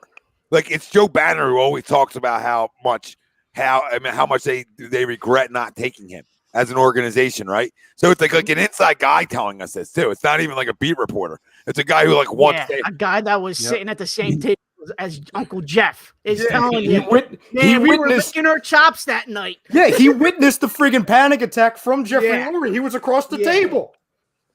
But I will say this real quick about the quarterbacks is that I mean, I want to kind of buy in on what Howie's saying and run it back, like you were saying, Tommy, run it back for another year and build around him and see what he has. If he doesn't have it, then move on. But as a franchise, and if you're going to trade for, a Russell Wilson or a Derek Carr, you got to ask yourself, are we really a quarterback away from going to the playoffs or even going to an NFC championship game? And I don't think they are. And that's why I think they bring Jalen back, because I think deep down they know that. to the point where, okay, maybe we use 2 of these picks, and like you said, Tommy, move on from a pick next year, and we have 2 first going in, the following year, and whatever happens, happens. I just think as a franchise, we're not 1 quarterback away, right? I mean, Sunday showed you we're definitely not 1 quarterback away from an NFC championship. Yeah, I mean, while I agree, we're a bunch though, of things away. While I agree, though, a franchise quarterback hides a lot of the issues that we do have. Yeah, masks them. You're an elite one away, Ralphie. You're a top 5 guy away. Like if you can find a top 5 guy, I understand that, but I mean, that's it. I just don't think this franchise does that move, and I think they give Jalen 1 more year, and if he doesn't succeed in that year, then maybe we'll have a conversation about it in next year's offseason about what quarterback we're looking at. I just don't think they do it this year. To follow up on that though, Ralphie, maybe not this year, but within the next 2 years, could they be that way? Sure, because they're also in a position this year where they have the draft capital to where they can utilize that capital to get that guy and still be able to fill some of the needs. And then you're talking about all the money coming off the books the next 2 years. Now, I know they added some with some of their pieces, like Dallas Goedert and Josh Sweat, what we talked about earlier, right? Or they're gonna be shedding some of that money, that Carson Wentz dead cap money, and a lot of these hits that they're taking right now, to where you're also going to have financial flexibility to fill in some of those gaps. So to me, this is the year, if you're going to go out and trade for a franchise quarterback, to utilize the capital that you have actually put into place and still have it to use. This is the year to do it. Yeah, and Shane, nobody said that when you're talking about Bryce Young, he was eligible this year. No, you said next year, after this year. The following year. Following year. And Mr. Wing, I don't want to hear that. Like, yeah, everything's a lottery. But if you're good at what you do, you evaluate and you hit. All right. What happens if they utilize all this and they build a team around Jalen Hurts and he's not the guy still? And now you've built a team where you have all of these assets around a guy who's clearly not the guy. And now, well, did you waste a year, though? Because I don't think it's a wasted year if you look at these other quarterbacks like I do. If you look at both draft classes, if you ask yourself, hey, where's more of a franchise home run guy at? And I'm going to look at the 2023 draft and say, now it's hard to say, right? Because it's so far away. But projection-wise, you got some pimps in there. And it's looking pretty nice. Yeah, and there's going to be another 2 guys that I'm not even talking about right now that are possible franchise guys. Now, listen, 50-50, Mr. Wing, you are correct. You got to hit on that. But, man, I mean, you're in a way better situation than Malik Willis and, Matt Corral, who I like, right? Like, I don't know if they're franchise draft-wise, yes. I agree with you draft-wise. Yeah, I agree with Marcus. Like, Howie's in almost a win-win because he can upgrade a roster right now. And then if the quarterback's not it, he can just go get a quarterback plug and play. And you see teams around the NFL, year 1, if they have a legit roster and they're drafting a young quarterback, you can compete. Like we looked at in New England, right? If you have a roster around the kid already built out, and you fill him in that role, you can compete, right? Yeah. I'm not saying you're going to win a title right away, but you set yourself up. If you have a roster already built, it's the teams that suck, like the Jets, the Jags, the rest of these teams that aren't good. Look at 2016 with Carson, right? 2016, you draft them, you had the pieces, and in 2017, you fine-tuned a little bit more, and then boom, where are you at? Yeah. I mean, it's a bad example to use because he's the GOAT, but obviously just look at Tampa, right? I mean, that team was average with Jameis Winston, and a lot of the same pieces are the ones that ended up winning it with Tom. Now, granted, Tom comes with a lot of additional pieces and experience. Yeah. That's why I said it's a little bit of a bad example, but it happened there. And in terms of the draft, I completely agree with you. And when I say wasted year, it's I could sit here. In my opinion, he's not the guy. So if there's a trade out there, or even if you want to kick the tires on the draft just to see what it is, then I would, just because in my mind I already know that, right? And for Howie to sit there and say let's give him another year, and it's a win-win per se, because I he is setting himself up for sure. I mean, I think the way you got to look at it too, right? Like if we're really putting on the stepping into the time machine and going forward a couple of years, right? How many teams do you think are going to be looking for quarterbacks in 2020 in the 2023 draft, right? And then is this team, because a lot of times, those teams are moving up and going up higher to get quarterbacks. Yep. How good do you think this team is going to be? Are we going to be, a 14, 15 round pick, or are we going to be better than that on the field to where we drop to 2022 to where maybe you're not in the best position to go ahead if Jalen's not the guy this year and draft one of those quarterbacks next year? 2022, 23, then you made steps from the previous year. Yeah. So then you're still climbing the mountain the right way, if that makes sense, right? No, I get it. I just would worry. I would think I agree with you in that, if you're going to go and draft a young quarterback, right? Well, maybe not even draft one, Chrome. Maybe another. Maybe another. They would be the type of team that would screw themselves going into next year and end up with a way lower draft. Yeah, but that's why if you have two, you could do it kind of whatever you want, right? Yeah. You know what I mean, if you have multiple in the first, you could do whatever you need to. Well, you could trade for a veteran if you felt like there was the right one out there at that point. So Sure. You're still in that same position. So it really comes down to, I know Sleep said about Deshaun Watson, does he put us over the top? I mean, if he plays, he puts us over the top of our division, right? Mm-hmm. If he plays, hey, maybe we're an NFC title game contender. I wouldn't put that past him because he's a pretty good player, but I don't know if he puts you I don't get Deshaun Watson and know he's playing and say, oh, I'm definitely cutting the nets down in February. I'm closer. I'm absolutely fucking closer. Great. No, but we're not a 7 seed. Looking at it like that though, should we be looking at just trying to win our division? We're talking about getting it over in the playoffs, winning the NFC Championship, trying to get the vote. We got to win our division first. Well, depending on the age of the quarterback that they want, right? If I get Russell Wilson at 33, I got to win Super Bowls, right? If I get Deshaun Watson, who's younger, I got a minute, right? So it all depends on which way they want to go out and get it, right? So if they go out and get the veteran, oh, fuck. We got to win in 2-3 years, right? But if they go out, and that's what I was saying about the whole, trading for Russell's where, if you look at the Colts, right, from last year, you could say, okay, they have a good offense and a great defense. They're just that one quarterback away. And obviously they went out and got Carson. And, you hate to see it sometimes. They missed the playoffs. Yeah. But they were just that one quarterback away. I just don't see the Eagles as that team that's one quarterback away to where you need to go out and make a quarterback change right now when you have so many other holes to fill in the offseason. And as Greg said, we only have 2 wide receivers at our expense, and we need to overhaul the wide receiver. We don't know about the question marks on the O-line. We know Brandon Brooks, he's not going to be an Eagle next year. We don't know about Jason Kelce, so we got to address the O-line. We don't know about Miles Sanders. We got to address that situation. There's so many things that we need to address before going with the quarterback. And I'm fine with Howie and Coach Sirianni saying Jalen's our guy next year. I'm fine with that. We just got to focus on a bunch of other issues before we address the quarterback. Greg, now, because remember, if you trade for one of them, you got to pay them. So You got to pick which one you're paying.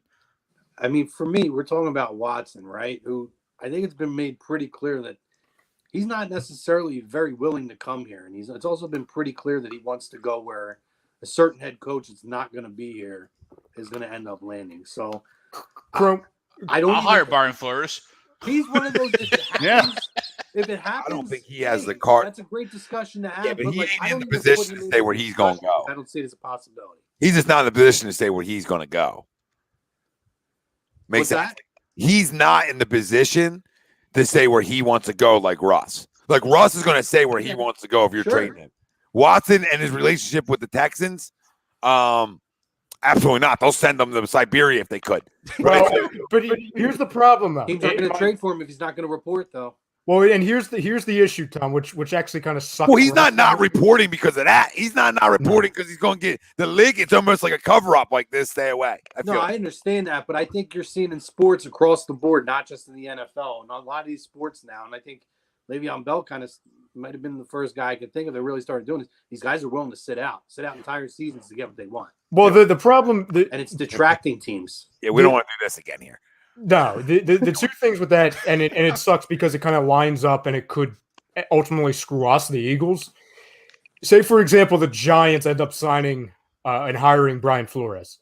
Well, they have the understanding, okay, we need a quarterback. As much as they wanted to say that they're sticking with Daniel Jones, they're not going to do that. They shouldn't do that too, right? There's chances he might never play again. Yeah, he could, or at the very minimum, he's taking next season off, and then he becomes a backup if he ever plays again, just because he'd be off the contract. So Brian Flores goes to the Giants. Oh, Brian Flores attached to Deshaun Watson. Deshaun Watson wants to go there. He wants to then, they want to coach and play for each other. 2 first-round picks. And out of conference. So the stars align to where, okay, it would be good for the Texans to do that because you're sending him to a team with 2 top 10 first-round picks out of conference. And then Deshaun goes to a big market, goes to the coach he always wanted to play for. So, like, it sucks. Deshaun, Russell. I mean, any of the big names, like Russell's even a chance that the Giants are in for that. I mean, I think the Giants, to me, to your point, have more assets to get it done or higher assets for either one of them. And then the Deshaun Watson thing sort of like, you're right, the stars align there if they do that. But I think if they go out and get Flores, like I think to your point, right, if it's not even Watson, it's going to be Wilson. I mean, they're walking away with somebody as a trade partner. The Giants are getting a new quarterback this year. They're gonna have a new GM. They're gonna have new everything, right? So new GM, new coach. Nobody's tied to Daniel Jones right now. You know what I mean? Or they draft one, or they draft Willis, right? Or they draft one of these guys, like which I don't see them. I see them, to Ryan's point, like the Watson's a legit one, and I even give a 50-50 if Wilson gets traded that the Giants would be in that mix because they have the pieces to give up. Now, this is just my mindset right now. This is based off of Howie's comments. What happens when Flores goes to the Texans? And he's staying. Then that's awkward. Then that's a conversation. Yep, get the massage bed out. Somebody's staying. Yeah, somebody's going to get comfortable. After Howie's comments, and I kind of thought this on Monday, but to me, when you look at the Eagles quarterback position, I think it's a power of 2.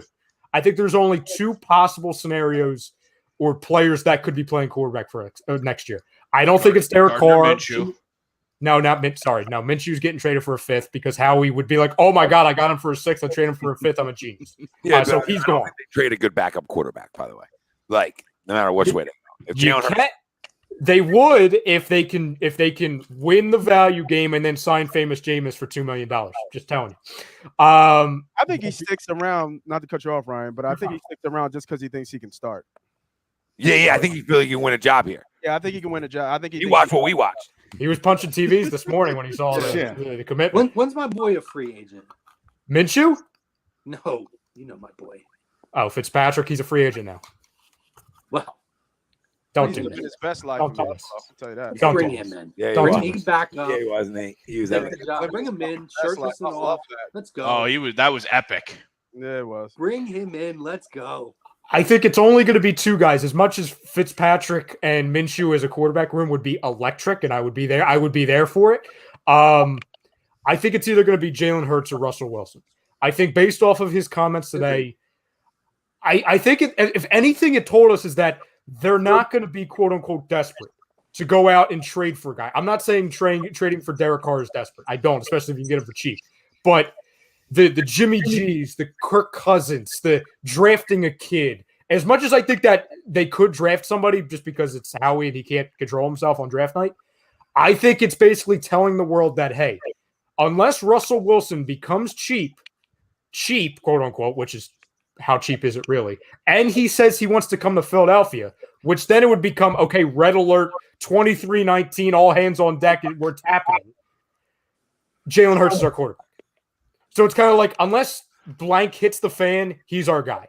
I don't think there's even a chance in hell that anybody else is the quarterback. No, I really think it's 2 guys on the roster. Honestly, I just think in-house they believe that, and I think next year, if Jalen wasn't getting it done, they would make a move. Like I don't think they would be against it in year 2 because now year 2, Minshew knows that offense just as well as Jalen does because now he's been around it for a full year, right? You know what I mean? So now he didn't get training camp here. He didn't get any of those things, right? Like didn't he come in like the first week? Yeah, he came in right. I think it was just right after the last preseason game. Yeah, if I recall. Yeah, because we watched Nick Mullins play in the preseason. We didn't watch because to be honest with you, I think Mullins. If Minshew plays the preseason, he might have started. Because of the time. They didn't play Jalen in the preseason, right? I mean, it was the Flacco show. Nate bought into the Flacco show, right? And we were wondering what our quarterback room, because Jalen didn't play. That wasn't a knock. He just didn't play. Well, yeah, we don't play Hold on, we don't play preseason games. We don't play week 17 games. Yeah, because we're 9-7, walking around with our dick out like we're some 12-14, and we can just take the week off. Grow up, Peter Pan. Grow up, Peter Pan. There you go, Elliot. Didn't age well. If they're a great turnaround, the highlighter didn't age well for me. I'm telling you guys, I'm not happy with his offense, and I blame most of it on the quarterback, but he still can control how he attacks teams. You know what I noticed is I'll never run from that. I'm not going to run to that point. You know what I noticed so much in that game against Tampa? There was no levels to the offense. It was behind the line of scrimmage, and it was downfield. There was no mid-level. It didn't seem like there was levels to our routes, and it doesn't bode well when you have a quarterback that struggles to throw the ball deep. Yeah, well, he struggles to throw the ball. Period. Right, and that's why they started running the football. I mean, listen, it's going to be an interesting offseason when you talk about just knowing Howie and his trigger finger on what direction all this goes. But, like, again, you put the gun to my head, it makes more sense for them both to be back than it does for them not to be when you watch the beatdown you took. Now, he's got to throw the football better, and they're going to hope internally that he's going to get better at the issues he does have, right? Which is timing, which is believing in throws, throwing guys open, all those things. And then you got to go then. I hate saying it because he doesn't go through his progressions, but, you go get him another weapon, right? And you go spread this offense out a little more. But you got to also know how to attack teams. And this is a quarterback coach combination, right? When you talk about Sunday, and when you talk about Sunday, you're then going to gauge it moving forward, right? Teams are going, like me and Ryan talk about Monday. Now there's more tape, okay? Now there's a whole season of tape. So you believe it's a copycat league. So what the Bucs just did to you, everybody's going to do to you now. Oh, yeah, everybody's going to be loading the box. Everybody. Listen, so now when they do that, that's fine. But then as a coach, you got to go to the spread offense. You got to get everybody out of there so then you can run the ball at that point because you don't have 8 in the box. I mean, you just got to be smarter knowing what teams are running against you. So I'm leaving you at this. Not only do I have a quarterback issue moving forward, I have concerns per se. I also still have concerns a little bit about Nick Sirianni. Like, he's not off the hook for me. He's just not off the hook. You just don't get off the hook easy for me when I see something that I don't like, just like Jonathan Gannon. But I like Nick more than Gannon. But you don't get off the hook when you don't make adjustments in the moment. I want to ask you, and that's actually a good point, Tom, and I'll build off of that. So you could make an argument for a lot of people that could fit in this category. But Ralphie, I'll start with you. We'll just go around the horn with it. In the entire bubble that is the 2021. Thanks, Daz. Appreciate it, brother.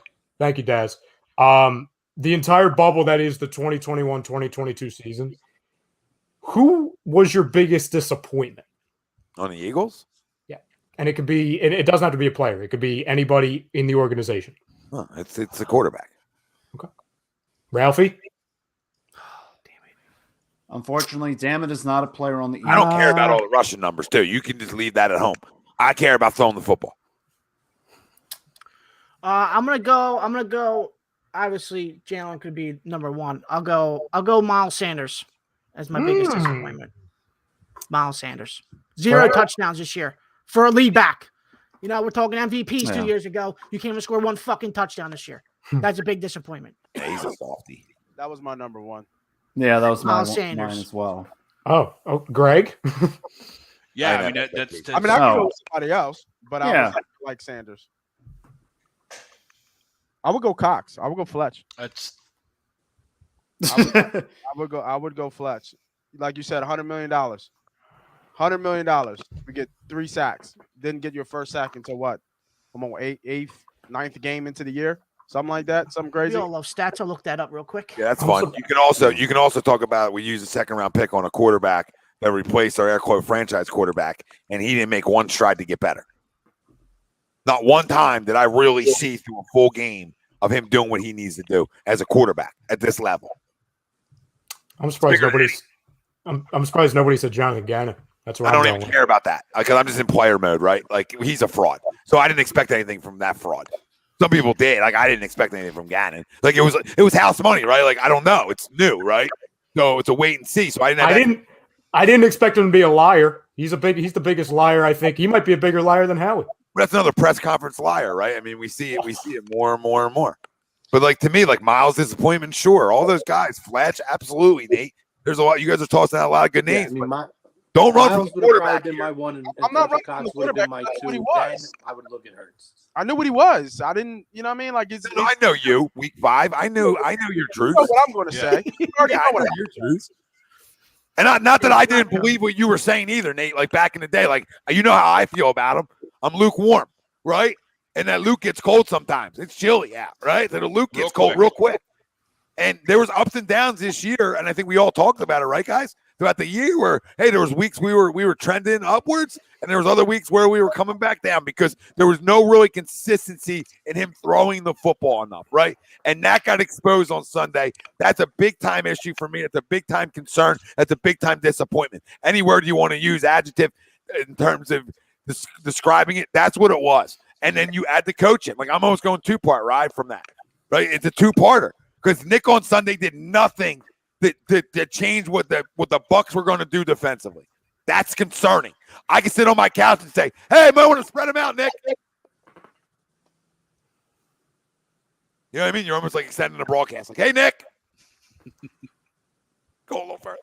Extend the break. Extend the break. We're talking, right? I mean, come on. You guys noticed that too. I'm sure. I'm not the only guy, and that's without all 22. So you know, you can keep the change all 22. I don't even need you, baby. Like it's just the ice. The ice. I'll add another guy in who I'm personally disappointed in, and I know that I know what you're going to say. People are very hot and cold on this person, but I really thought that this year was a huge. That was Derek Barnett. Barnett was not good this year. I know your truth too. Yeah. I knew that was coming. And listen, good to talk to you. Somebody was going to say Derek Barnett. Chrome, I've been missed healthy. He has contributed when he's been healthy. This year was a total disappointment. He played 16 games, 2 sacks, unacceptable. Particularly when you need him to step up. When you lose Brandon Graham, he's supposed to be one of the leaders, and with what he's supposed to bring to the table, this was not a good year. Terrible penalties too, Crump. Yeah, Terrible bad. This might be one of those years I got to let my son go. Let him go do it. Yeah, that's where I was going to go. I was going to go there to be different. And no, you're absolutely right. Especially the contract year. You would think in a contract year that guys would ball out, right? You're either fighting for your contract an extension, or you're fighting for your next one. And he wasn't there. The Reggie White 2.0 is not there. Daily News. Greg. I can throw away that headline. Yep. I think I still have that newspaper somewhere in the house. What's that? Do you think they let him walk? Absolutely. Yeah. They'll let him walk. I mean, unless he comes Kick him back out on the door. unless he comes back on a couple $1 million deal, but he's not getting a raise. You know what I mean? And the only reason I throw that out there is just because there's really no depth, right? What is Brandon Graham? If they let him walk, it's even worse. I know. Like it's even worse. It is. Yeah, you're kind of damned if you do and damned if you don't. Yeah. Right now. Well, they got to draft somebody. What was he? Top 15, right? Top 15 pick. Well, I mean, guess what? It wasn't Ruben. Again, there's a lot of defensive ends in this draft, though. David Ajabo. I'm not a Jabo dog. I'm not a fan of his, man. I'm not a fan of his. You played alongside arguably the number 1 overall pick of the draft. Like both of them didn't put their hand in the ground. Let's keep it real for a minute, Pete. I like Ajabu. Ajabu, whatever. I like him. But, I mean, come on. You're playing alongside the arguably the number 1 pick of the draft. Like, I don't know how good you are. I don't know. I don't like him because he doesn't put his hand in the dirt. So that doesn't fit us. It's another BG. And we saw how long it took BG to transition to a full-fledged hand in the dirt D end. BG was always a great pass rusher, though. He showed out. He was. Could have been Earl. In the Super Bowl, he had like. Still wish it was Earl. 3.5 sacks in the Super Bowl. So I'm a guy who trades 2 first-round picks, and I go up. I go up top 10. BG had a bad slate, right? He came in as a rookie. He had a pretty good rookie year. Second year, he tore his ACL. Then they switched D coordinators. Then they put him at outside linebacker. And then I think he either might have got hurt again or he was on his 4th or 3rd DN by the time he was in year 4 or 5. You know what I mean? Yeah. So Well, would you guys do this? Would you guys do this? Answer this question. Right? We know the need for it. We know the importance of it. Okay? I know people love quantity over quality, right? People want picks, but I'm a quality guy. So, like, if you can go up into that top 10 and you can walk out with one of those 3 guys, I mean, that's more of a home run than sitting around. Like, I need stars. I just don't need ball players. I need who's the impact third? Players. Thibodeau, Hutchinson, and who? Karlaftis probably. Karlaftis. Yeah. We're saying the Hutchinson kid might from go Purdue? number 1 overall. Yeah. And Thibodeau, I think, Is he might go good? 2. I don't see a lot. I thought he was a 3-4 guy. He doesn't look like Aiden? No, Karlaftis. Yeah, the guy from Oh, Purdue. Oh, okay. I don't know what Purdue does. I don't want him. I said that to Ryan the other day. But the other 2, I'm not even Hutchinson up either. I want Thibodeau or whatever his name is. Like, that's who I want. Go get him. Figure out a way to go get him. And then you're still sitting with the other pick too, Tom. Then you're still sitting with the, say, for example, you trade 15 and 16 to go up to, into the top 5, top 10. Then you're still sitting with 19. So then you can, follow it up with an Andrew Booth, a friggin', a Nakobe Dean, even though I don't think he's getting there. Yeah, I'm looking at the recent draft, like one of the mock drafts from Tankathon, like Nakobe Dean and Sauce Gardner. They're gonna be drafted ahead before we get there. So I do like the notion of trading up, but it's just like, what are we going to trade? How are we going to do it? I know Howie is going to find a way to trade up. Now, if we trade up and make the right pick, I'll be over the moon. But it's funny. If I'm trading up into the top 10, top 5, I completely agree that edge is a need, but I'm not going edge. I'm going with Hamilton. Yeah, if I'm going up there, I'm going to Hamilton. Yeah, I would go. I gotta get home, or Hamilton don't mean shit to me. I hear you. That's just how I look at it. Like, I got to get home first, and then I can worry about my back end. And I look at this, right? You don't have to give up 2 firsts this year to get up in the top 10. You can give up a first in your second, and that might get you up in the top 10 because you're talking about only moving 7 spots, maybe, right? Like from 15. So you're not moving that much to get up there. So you might even be able to get up there with a first and a third might be able to get you up there, depending on the team. And right? Jalen Reagor. Yeah, and Jalen Reagor. So you can still walk out with, and still have them other 2 firsts. Yeah, that's kind of what I envision, right?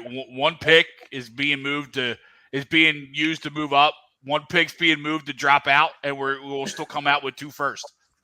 That's how I look at it. So the one to drop out gets you 1 next year, right? So now you're back to 2 again. Give me the Kobe Dean and the second best pass rusher in this draft, and call it a night.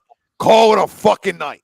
Hang up the phones. We're turning off. We're going dark here at the NovaCare complex because we're walking out of here with game changers. And now my front 7 can really go about their business the way they need to. I like that. All I'm asking for is a linebacker. And prioritize a linebacker, right? Yeah. So, that's just maybe it's the same. There's 2 of them. There's 2 of them right there for you. Yeah, Until I say it, Ralph, I have no faith that it's ever going to happen. I like Lloyd a lot. He's no Nakobe, but I don't like Lloyd as much. I'm looking at more. We go out and we get an edge rusher and somebody for the offensive line. I'll be happy. If they get a linebacker, I'm in. I don't believe it's going to happen. I see that a lot. What's the need for offensive line? Like, I don't see it. Yeah, I don't see the need except for depth. So I don't need to go offensive line the first round. Who's I don't see it. Everybody's talking about Tyler Lindblom. I don't get it. Iowa. Lindblom. We have 3 potential centers on the roster. Greg, how long is Kelsey going to be around though? We have 3 potential centers outside of Kelsey on the roster. What they called it? They called a kid. They say he's a generational talent. Like he's a generational center. Yeah, like, Linderbaum. Yeah, like he only. You called him Lindblom. They're calling him no, I said Linderbaum. Yeah. I said Linderbaum. Iowa. Yeah. Listen, those guys can walk the sun out. So I mean, I'll hang my hat. Listen to me right now. I don't care what you take, guys. Right? Like you can take whatever. Right? Be a star. Yeah, Get stars. I don't give a shit where they play. If they're doing the water, they're doing the water great.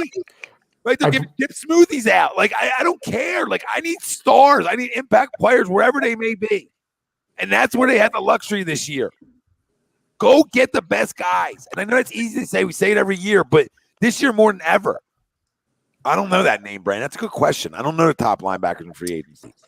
And I don't care what Adam Kaplan says. Stop talking bad. We talked Devontae Smith into existence, and I'm sure as hell going to talk Nakobe Dean into existence right here too. The Kobe Dean, Howie. I don't miss on you in the first round, Howie. I'll miss on you later on. I sure as hell don't miss for you in the first round. I told you Micah Parsons could have went number 1 overall because after I watched a little bit on him, see, I got a little homework. Right? I thought I was in a meeting with Micah, and I learned a little something about him. So I'm like, oh, he dropped my draft board big time after I heard about him talk. Right? Name so brand. I ain't here to lie to you. Name brand, the best 2 off the top of my head, it's Hassan Reddick and Leighton Vander Esch. Off the top of my head. Yeah. They're gonna cost too much. I'll empty the bank account out. For what? Both or which one? And then No, not Anthony Barr as well. I'll say He's on Reddick that just list. How old's Anthony Barr? Season. He is 29. Anthony Barr's only 29. Correct. Been with Jonathan Gannon before. No. Jonathan's moving on. He's moving on. Okay. Yeah, he does. He's been with potentially our next defensive coordinator, Mike Zimmer, for a while. No. We're doing the. I love who's the? I love Zimmer as our defensive coordinator. Love it. Love it. It's not bad. It's not bad. And we get the IG model into town. We get the IG model in town to stare at every once in a while. I don't care who he brings with him. Anthony Barr can play. Anthony Barr can probably get cheaper than Vander Esch.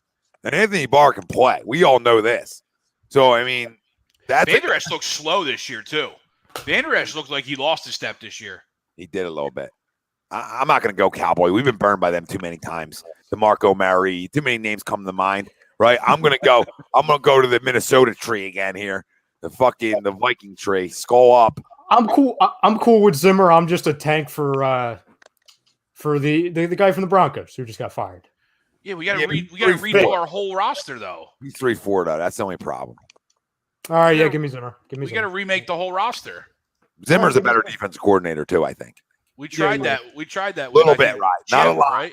but I think Zimmer's better. I just look at what he's done, and again, it's 3-4, so it's a moot point. I completely forgot about that, but I just saw what he did in Chicago the last handful of years, to where they were Vic can coach. Vic's a great coach. He just doesn't fit. So remember what that defense had, right? That defense had 2 special pass rushers. They had Roquan Smith. They had a secondary that took the ball away like nobody's business. So, I mean, no disrespect to him because I like him. But he had a lot going on. I just look at Zimmer's been around forever. So he's been great defense coordinator for a long time. Did you see the trade scenario this morning involving us getting Khalil Mack? Well, we have to give up. It was ridiculous. Like, for the sake of like the Eagles, it was like we gave up, and somebody in the chat will probably confirm it. It was like Jalen Reagor, a first, and like a fifth or something stupid. Yeah, Adios. Yeah, like I'll give him like, okay, you want another pick just because we're being friendly? Greg, you want to do Uber again just for one? And I agree with this as well. Ethan, this is spot on. Anybody whose nickname is Sauce has the number 1 corner demeanor and swag to me. I'm like winless for Sauce too. Like, you can walk out with Dean and Sauce, and I'm feeling the way. Slay loves him. He's friends with Slay. Yeah, he's friends with Slay. Yeah, I know you're talking about the kid from Cincinnati. He's big too. I think he's big. I don't think he's like a little guy. Long. He's like another Surtain, Tom. Just a smaller school. Yeah, probably a little bit. I mean, Surtain did what we thought he was going to do. He took the ball away because people were going to go at him. Right? Nobody went at him when he was playing at Alabama. But the same thing for Sauce. I think Sauce might even have better ball skills than Patrick has. And Patrick's pretty good. Right? So, I mean, not saying Sauce is going to be better because I think Patrick. Listen, when you come out the womb, going through cones, you know what I'm saying? You're going to be a little different than the guy who necessarily didn't. But Sauce can play. And I think he showed that in that Bama game too, even though they got beat up. Like, they didn't throw his way. They were like, no, we ain't going to throw your way today. So that says something when Nick Saban offense, or actually a Bill O'Brien offense, let's be real, who I like Bill as an offensive coordinator. I think he does a tremendous job. But a Bill O'Brien offense was saying, we're not even going to go this guy's way. That was third. Okay, third. Yeah, that's what it was. For Khalil Mack and what, a fifth? Yeah. I'm yes, doing 2022 fifth. What injury I'm was he doing coming off of? Mac. Was it a big one? Let me look it up. And how old is he still? 20. Khalil Mack is 30. Yeah. Yeah, the end's getting to 30. That's the end. That's the tail end. Yeah, I'm a That's the tail end of their years. He'll come here and get 5 sacks a year in 17 years. Foot surgery. What was it? Underwent foot surgery. Yeah, I'm out. And then you got to still pay him 25, 30 million. Yeah, chop that deal up, Ralphie. I'm out now, Ralph. I'm out. Oh, come on. I'm out. If this was Madden GM mode with like all the trade issues turned off, then yeah, I'll do the deal. But no, I'll pass. I would take if I both like of them. it, but I'll pass. If both of them receivers come out, I don't know if both are eligible, but Yes, if they are. If they both come out, I mean, and they're dropping second, third round, I'm scooping both up. We're just going to run it back over here. Jameson's still projected to go top 10. Mechie's like 40 right now. He's like Mechie's early second. I'll take. I don't Mechie. think Williams goes top 10 though. No, I don't think so either. I think he'll be around where we are. Yep. Who's that, Nate? Who was that? Williams. Yeah, I agree. I don't think he goes top 10, No, but I do agree with Nate. He might fall to 19, and I would. Now remember, he's coming off the ACL too. Yeah, but he'll play next year, so he's fine. He'll play next year. The one I had updated, they have him at 18 right now. The one I looked at on the regular. I mean, he's not a generational talent. Like he's not. No. Yeah, he's not. I mean, he's good, but he's not like Chase coming out who sat out a year. I don't know about all that. I mean, he went against the best defense probably in college football of all time, and he personally carved them up when Mechie went out. Like personally carved their ass up when Mechie went out. So I agreed with you up until I saw that, and now you're going against the best defense in college football. And before he got hurt, he started to carve their ass up. So to me, I don't need right. Think about this, Nate. I'm just bringing them in the pair with a franchise guy, right? And I think when you do that, you know, I always look at like the Michael Irvin, Alvin Harper back in the day, right? I always go back to that. Like Alvin might not have been number one, but he's a hell of a playmaker next to Mike. So you find the compliment, and he's bigger, right? He's stronger. He does some of the things Devontae might not do, and he also brings you the ability to beat you over the top. Maybe more than Devontae can, but I don't know if Devontae can. Dude, we just didn't see it on full display because of our quarterback stink, so we don't know. You know what I mean? Yep. But I think Devontae, And for whatever reason, we didn't target him. Right. Maybe he's got to hit the weight room, right? He's light in the ass. You know what I mean? He got to work on those blocks. But anything from a catch radius, from in and out of his blocks, beating people deep, it don't matter. I think that Devontae can do it all. So I mean, I don't want to go first. I don't want to go first round wide receiver again, but. You know, we talk about if guys fall in the laps, you know, be my guess. So we all know that 99% chance they're not going to make all three first. But say, for example, in this scenario, they did.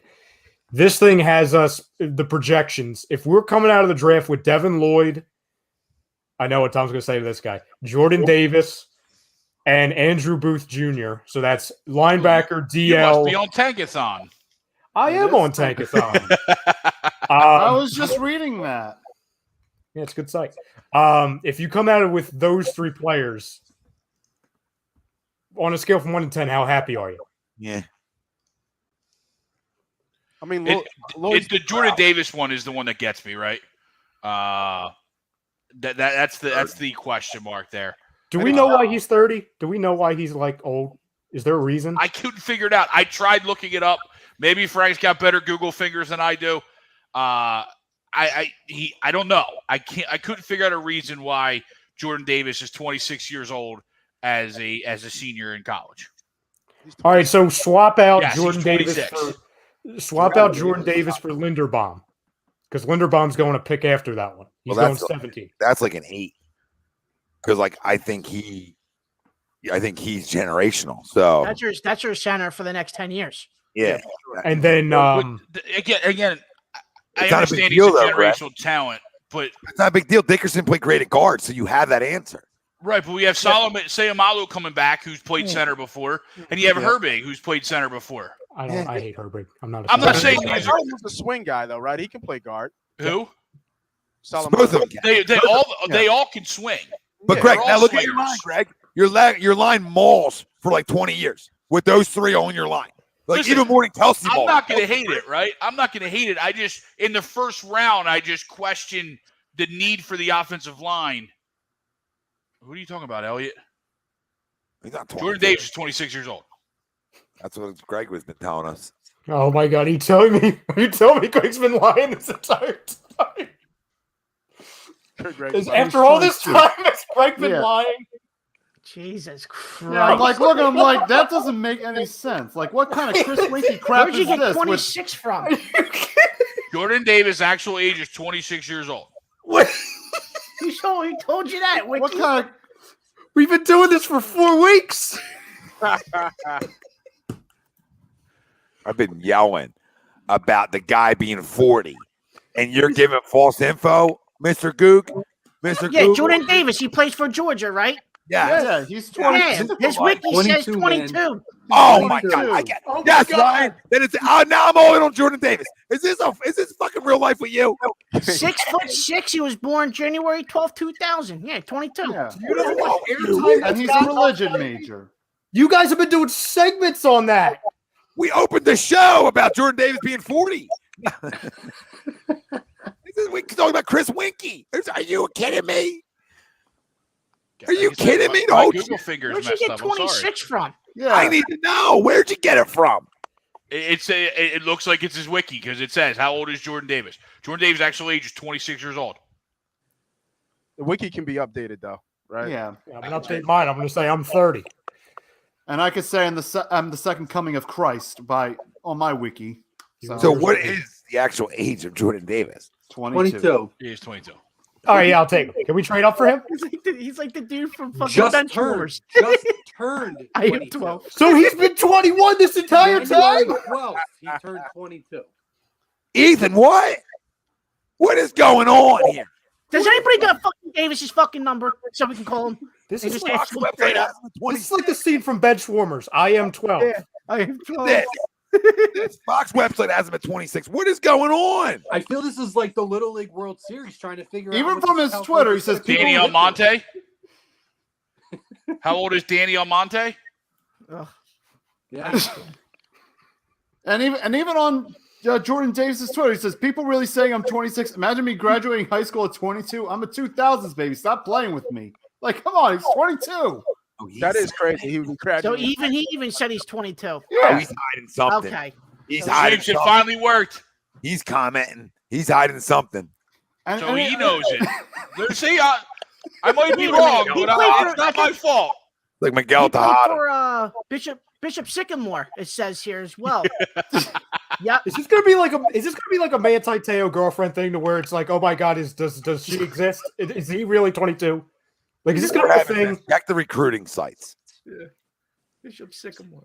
Probably Well, he's not 22. I'm picking him. He's 26. I'll pick he's him 20. again. He's 22. He Okay, but what if- joked okay, about his So birthday on Twitter. Fox has it wrong, and that's got it from what I'm looking at. 'Cause I see what you were talking about on Wiki, Greg, but the reference says it's Fox Sports website. Is there another Jordan Yeah. Davis? There probably is Ryan, another we Jordan. have been stressing that this is like the biggest conspiracy in the world. Like I was about to hold Cass back till he's like start kindergarten at 10. You know what I mean? Like I was about to be like, you know what? We're at kindergarten at 10 because Jordan Davis is 26 and graduating college. We're fine. We're fine. We're gonna set you up right.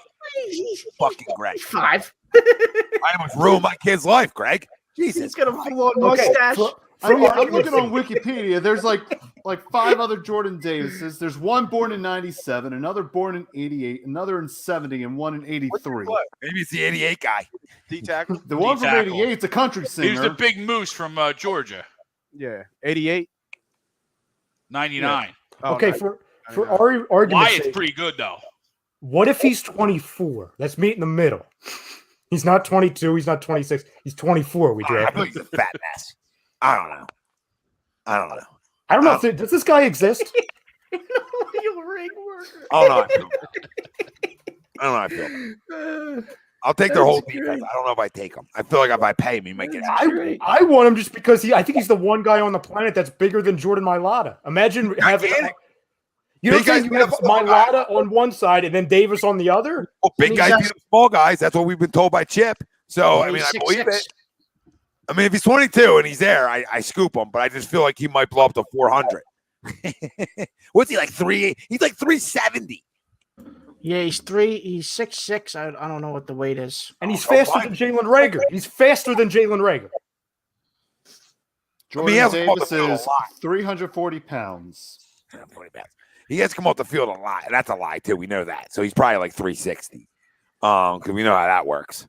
But he comes off the field a lot too for breathers. He's like a big breather guy. Yeah, he's a situational guy. He's like, I don't know if I draft just pass rush or just no, it's definitely not pass to run. Oh, I love Anderson from Bama, but I don't think he's eligible. Somebody said. Next year, Rod. Next year. And he's lean too, man. He's real lean. Yeah, he is. He gets after the fucking quarterback. Yeah, he's a like nobody's business. 3-4 guy for sure. Because I think he's better than Hutchinson if he was coming out this year. I think I'll take Will Anderson over Hutchinson if he came out this year. And that's not a shot at Aiden because I think Aiden can play. You know what I mean?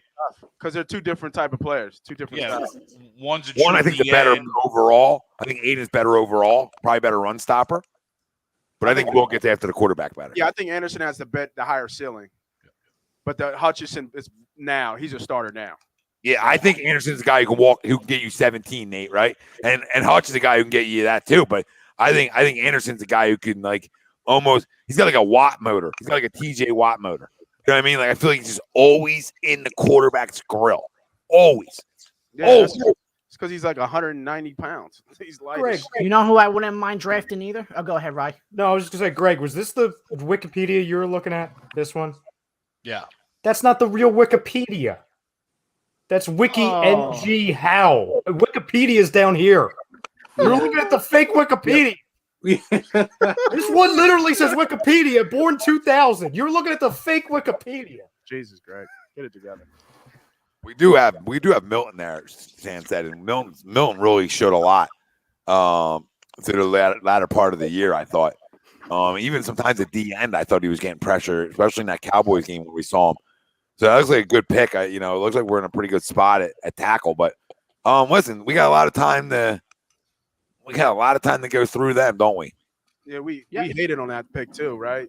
Yeah, you remember that? That was that debated pick for sure. Yeah, love for that pick, and he thought he had a star, and everybody's like, "Nah, that shit was shitty." Well, people said the same thing about Dickerson. It looks like he walked out with 3 good ones right now. Yeah, on the surface, we'll see where it goes from here. But hey, now he's got 4 in the top 2 rounds, and those 4. I don't expect you hit all 4 of them, right? But shit, you better give me 3 out of 4, and 4 out of 4 better be starters. Like I need 3 of them to be big time impact players. I just want a star because we don't have any. No star. Remember we talked about this before the year? We had good players. We did. Yeah, we don't have any stars though. We don't have any stars on this team. We're starting to get a couple. Like we think Devontae can be one. We think our offensive line has more stars than anything. For sure. Yeah. Right? Yeah, I mean, our offense, we were able to come up with at least a couple guys who are fringe, or we think the defense side, we when we went through this, we couldn't find anybody who had star written on them. Besides Darius, obviously, right? Like somebody you're paying a lot of money to. Well, yeah, that's right. We also went under like 25 or 24. Yeah, there's nothing. There's nothing there. So I asked you guys who the biggest disappointment was in 2022. Who's your biggest winner of the season for the Eagles? Can that be like a positional group? Could be it could be whoever. I got a good one. I'm gonna give it to this offensive line because they had to move and shake a little bit.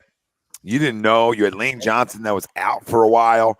You were without Brandon Brooks again, and I think Jeff Stoutland deserves a ton of credit for the job he did with this line again for another year with guys in and out. Right, he had another year until the end, right, of a lot of guys moving and shaking up front again, and that's not easy to do. And the work he's done with Mulata, the work he did with Dickerson year 1. You know what Jason Kelsey is, right? I thought Herbig was coached up well, and we know what Lane is. But he had to deal with a lot of moving parts another year in a row, right? Because you remember Carson's last year, that offensive line was a train wreck, right, guys? So, listen, we don't make the playoffs without those guys. We just don't. You don't make out you're not even in a conversation for 9 wins without the way that offensive line plays. They were tremendous. I can make a case that 4 out of 5 of those guys should be all pros. Like they had really, really great years overall. And if Lane played all year, he's probably an all pro, right? And you look around. Mulata, I don't care if they give him an all pro or not. My eyes told me because I needed to see it, right, guys? It was just fair. Like The guy mauls people. He's special. Nickerson, we knew what we were getting. I thought he even held up in pass blocking extremely well, not being maybe his strength, but the run blocking, the staying on the football field, those things are important. You know, when you walk out of this year knowing that you have your left side of your offensive line intact for maybe another 5 to 6 years, you got to be feeling good. And again, you don't have any of the success you have without that group of guys and Jeff Stoutland. You know, since we're going to, you know, we want to toss coaches credit. Yeah, I mean, you could also throw, you know, decent production from Jeff Driscoll, right? Some guy who, you know, another guy who jumped into that offensive line and didn't miss a beat. It's a great call out, Tommy. Jeremiah, thank you again, and I would pursue anybody that can make plays.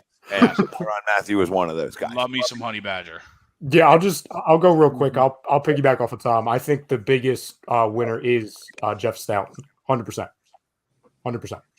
It's cool when offensive line coaches getting this love, right? Yeah. It's always back to the Juan Castillo days, right? Well, Nate knows those big bodies up front on the offensive line, they don't get no love. And it's not like we don't. I'm going with Goddard. I think Goddard was the constant, you know, kind of, you know, thing you could count on every game. Like you could count on him showing up. He might have had a couple, you know, bad misses there and there, but out of everybody else, he was the constant one from an offensive perspective that you could count on to get you the first down. He could move the change. Well, bigger than that, he was a great run blocker too, Nate. Yeah, he was a tremendous run blocker too, which really tied into that stuff. Could he be the guy too? Could he be the guy without Hurts? Like, could he step up? You know what I mean, I don't think we got everything that we want from him, but I think we got enough because you go into this year thinking that Goddard's a top 5 tight end. Yeah, I still have concerns, but I mean, I'll give you that. Yeah, I think Goddard was a surprise for me because I didn't think he was going to. I knew he was good, but I had to see it. I had to see it without Ertz. I had to see it without Ertz because I thought that he really, because Ertz got so much attention, so it left him alone. And now that he was the guy, he still did the same things that he did when Ertz was even here. Well, I think the bigger thing with Dallas Goedert is he's a two-way tight end. So, you know, you can run the same run packages with Dallas Goedert on the field as you can, you know, that you couldn't run with Zach Ertz, right? So your looks can be the same. The way you set up plays, all that stuff can be the same because you have a guy that's a two-way guy. And I think that's what puts Dallas Goedert in the top 5 tight end conversation. His drops are concerning, but his overall two-way play up front is like the Kittle, right? Is Kelsey. I mean, those guys block, and they block at a high rate, and that's very important when you're talking about the tight end position. You know, also catching footballs is important, but you know, being able to block up there allows your staff a lot of freedom. Yeah, I think. I think he came on late. I think he's only going to get better, especially with Ralphie. I'll make that trade right now. Oh, Kev, yeah. Speaking of Baker, how was his shoulder, Kev? I don't know, Kev. Out 4 to 6 months. Good. I'll take him over Hurts right now. Oh, Tom, we made so much progress during the year. We did. Baker stinks too, but I'll just take him.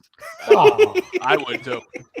Oh, I know you would. Probably, but throws the football better, and that's not saying much. No. We're still in the same spot, right? Get blown out in 7-seed opening weekend. Yeah, now we're just without friggin'. We got to pay the guy, and we lost 2 of our picks. They're probably gonna be busting. We get a lot of commercials. Yeah, progressive. New stadium too. Get to see the link a lot more in those commercials.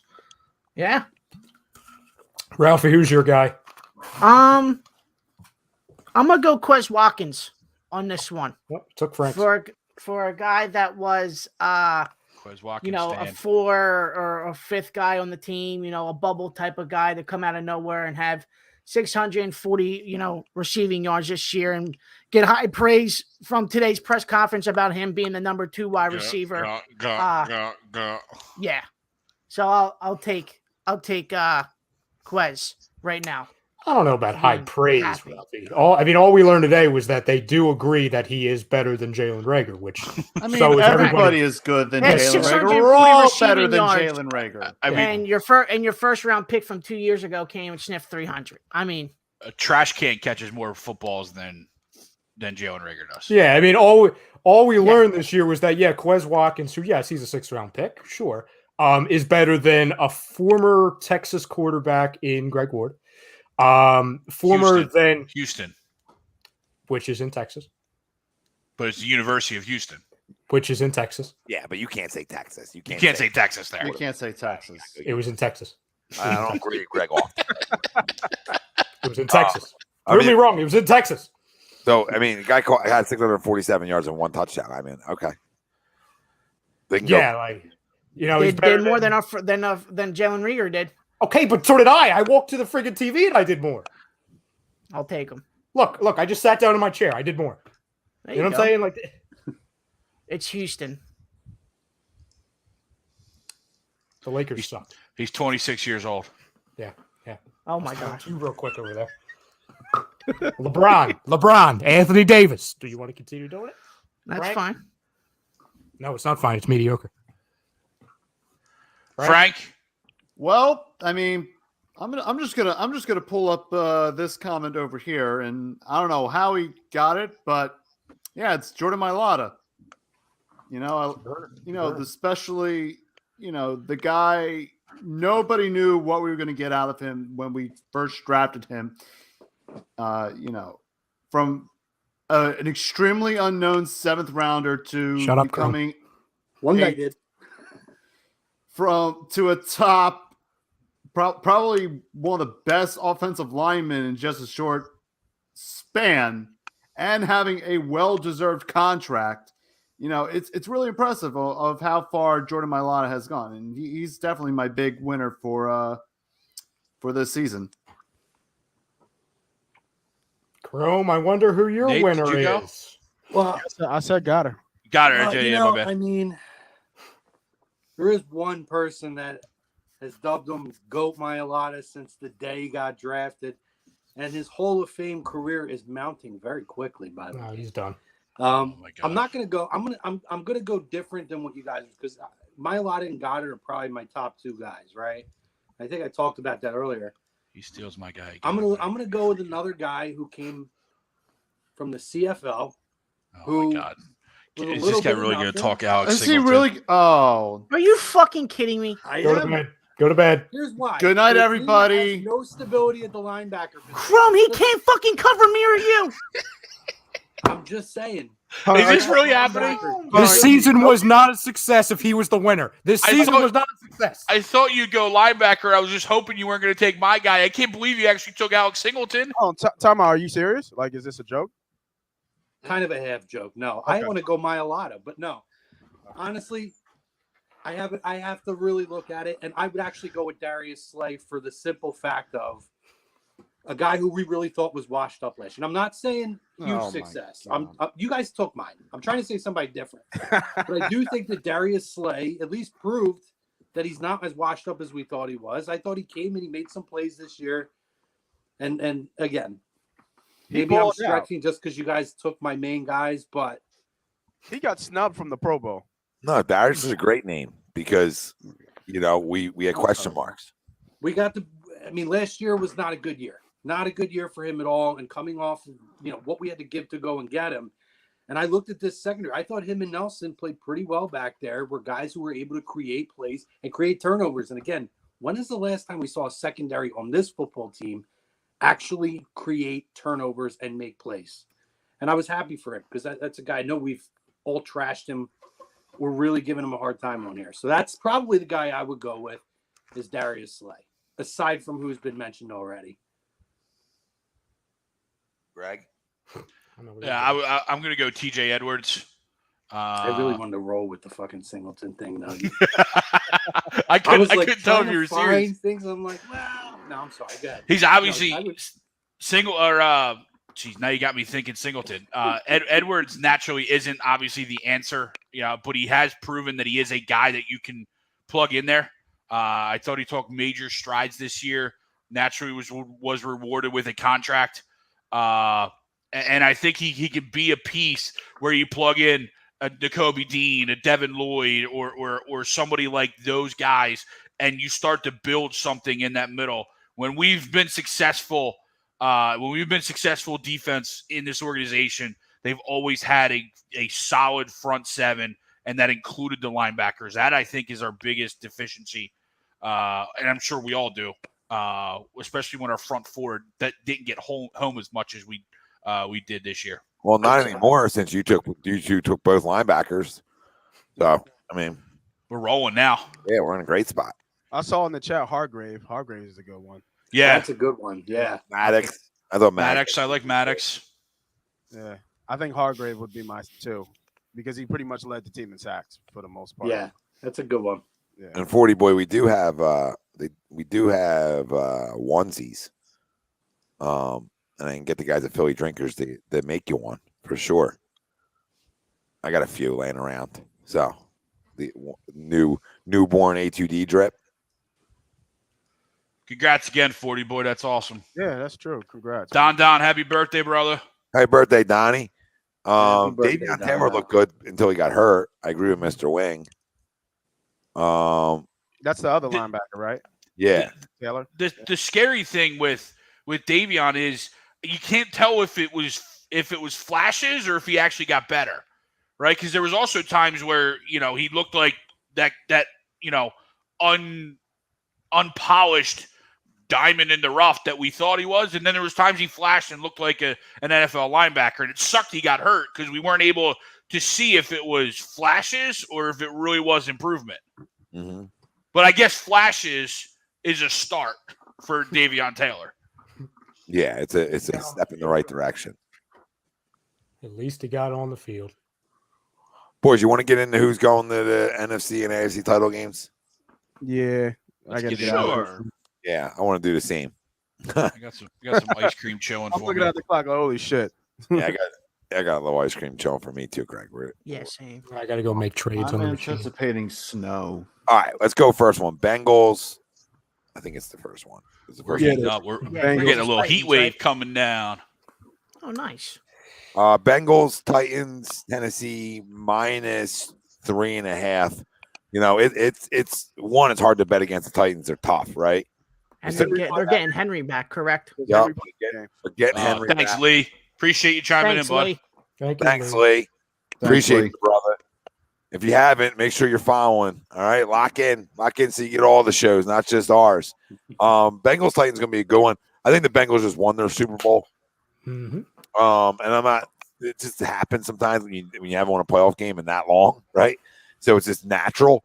And I think it's a little letdown game for them. I like the Titans. I like the Titans minus 3.5 too.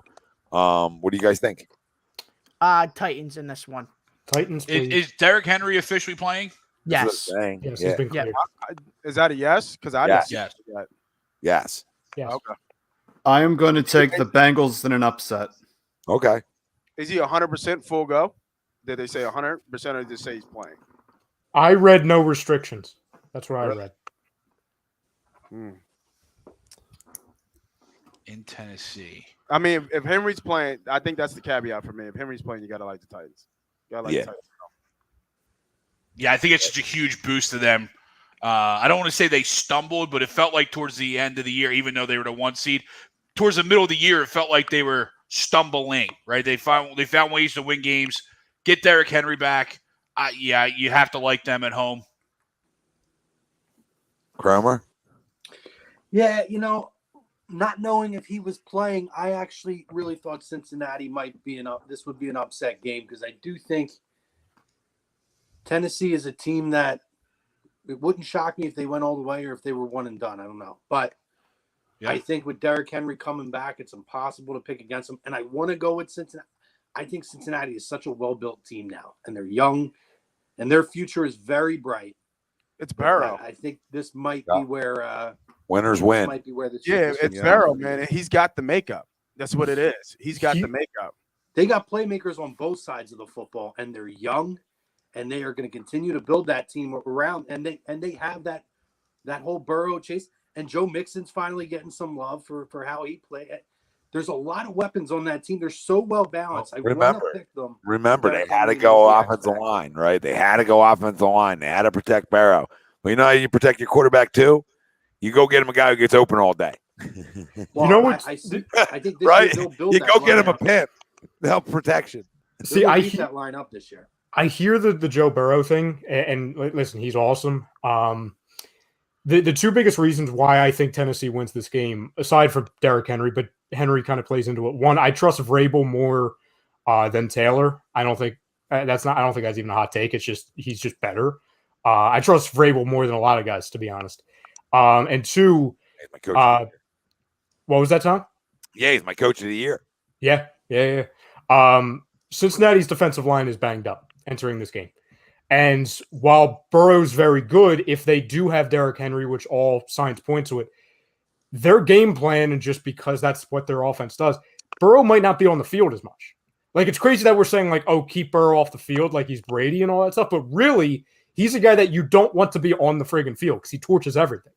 So because of that, because I trust Vrabel, if he needs to make the needed adjustments, say the Bengals defensive line does slow down Derrick Henry or the run game, or, Julio's not 100% because it doesn't seem like he's been 100% at all this entire year.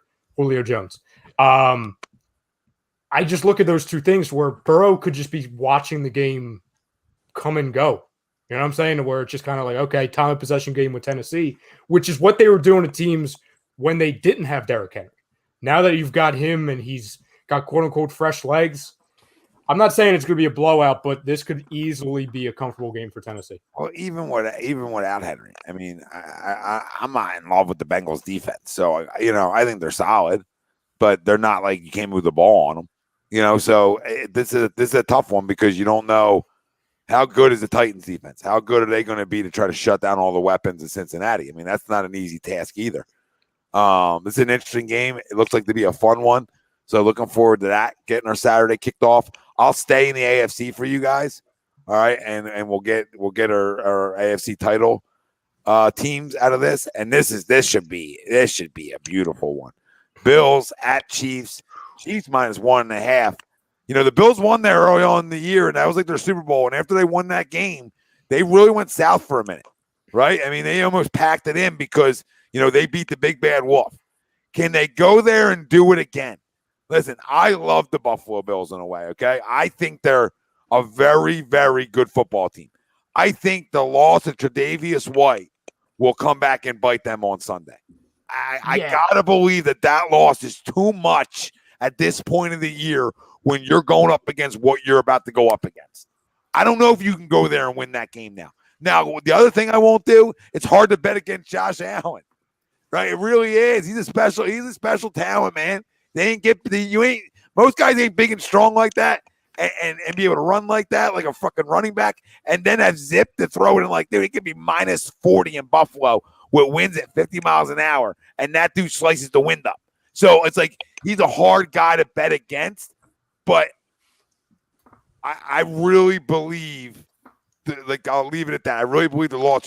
I want the Bills to win, okay? I'm like rooting for the Bills, but I think the Chiefs are offensively are way too explosive on the outside. I don't know how Buffalo matches up there, right? Without him at this point, you know what I'm saying, guys? Like, how do you slow down Tyreek Hill?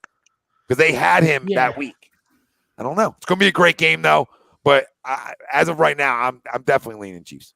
I was talking to Sweeps about this the other night because obviously, of course, I had the. Is Buffalo even suiting up for the game, Jesse? Jesus. Oh yeah, Chiefs by 17. Of course, defense too good for that. Of course, last week I said the Bills were like the biggest playoff fraud, and then Josh Allen like breaks every playoff record ever. So of course that happened. So I was telling Sweeps, I'm like, you watch, they're going to win the freaking Super Bowl now because I called him a fraud. But that Tre'Davious White thing does bother me a lot, Tom. I think it's going to be a really close game. I don't agree with you, Jesse, that it's Chiefs by 17.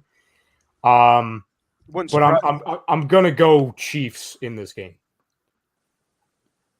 Would you say, Nate? I'm sorry. It wouldn't surprise you if they won by 17. It wouldn't? No, not the way they played the second half of the year. No. I mean, they're 10-1 in their last 11 games. Like quietly. Like it's ridiculous. Yeah. No, I agree. I just didn't think that their offense was that explosive. You look at their last 6 games. Coming down the stretch. 5 out of their last 6 games, they scored 31 or more points. So, yeah, the offense absolutely made a turn down the stretch, including that last playoff game. I think that they finally found their stride again. They found their moxie. They found their confidence.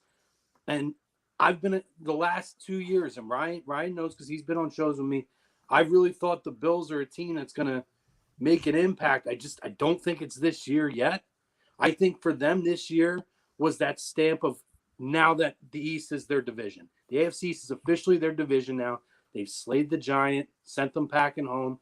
That to me is going to be their big win for this year. But I just think Kansas City now has been clicking on all cylinders. They're healthy. They're ready to go.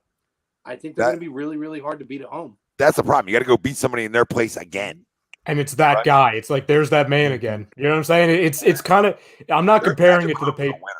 Yeah, and also you've got everybody that it's not like it's a one-man team in Mahomes too. You know what I'm saying? You've got a defense that's kind of turned the corner. Well, they take the ball away, right? I mean, that's been their thing, and you can take the ball away from Josh Allen at times. I'll tell you the other fun, intriguing part of this matchup is Sean McDermott was on Andy Reid's staff here. So, I mean, there's ties, there's connections. I think it's pretty cool. And can Andy take out his son? I mean, I'm always going to lean to the dad there to beat you again, right? You know what I mean? As a dad, you're always going to win, right, Nate? You're always going to win as a dad. So, like, I look at Andy, and it's like, okay, you can say the same thing about Saban and Kirby Smart, but remember, they just beat him, right? So it's like the same thing in a way, but it's opposite. Like, the Bills went in there and beat that. Are you going to go back there and beat them again? Because if you do, you're going to the Super Bowl. Like, it's done. It's game over. They're going to the dance, and I'm wishing that for Bills Mafia. But Andy Reid is a winner. Patrick Mahomes is an obvious winner. I don't know how you fucking bet against it. Yeah, Chiefs are going back to the Super Bowl. I believe it, Nate, and it's hard to go back when you were just the runner-up. Yeah. That's even more impressive. I just don't know what corner on Buffalo can stay with Tyreek the whole game. You know, Tom, they have other corners now. And to that point too, those last 6 games, right? They actually scored between 28 to 48 points, including 2 40-point games in there. So to say that offense was not clicking on all cylinders that last 5 games and that last playoff game was absolutely Casey, correct? Yep. Yes. Yeah. And then the Bills, and the thing about the Bills are coming off almost a perfect game. They didn't punt the ball. Allen threw for 5 touchdowns. How'd that work for Dallas? You know what I mean? Like it was scripted. It was just too perfect. It was a bye week. Everybody got money except for my motherfucking anytime touchdowns, Stephon Diggs. They scored 7 fucking touchdowns, and the best player doesn't score. But no, yeah, I think the Chiefs roll here. It'll be close just because Allen can score on that defense, I think. But they just don't. It's just him. That's the problem. It's just him. Now Diggs is a guy. Like I'm not taking anything away from Diggs, but not Cincy. The Chiefs score from so many different positions. Andy's gotten better. Like that's the crazy thing. Andy Reid has gotten better as a coach. How inventive is he? Right? You know what I mean? Like he's a step ahead of everybody. He's got the best quarterback, damn near the best quarterback or the best talented quarterback in the league. You know what I mean? He's got all world at tight end. Like they're going back to the if you want a future bet the Kansas City Chiefs to win a whole AFC. I already did, Nate. Yeah, fun fact about that game last week too. They scored 5 touchdowns in 11 minutes and 31 seconds. Yeah, it was just too perfect. 5 touchdowns in under 12 minutes.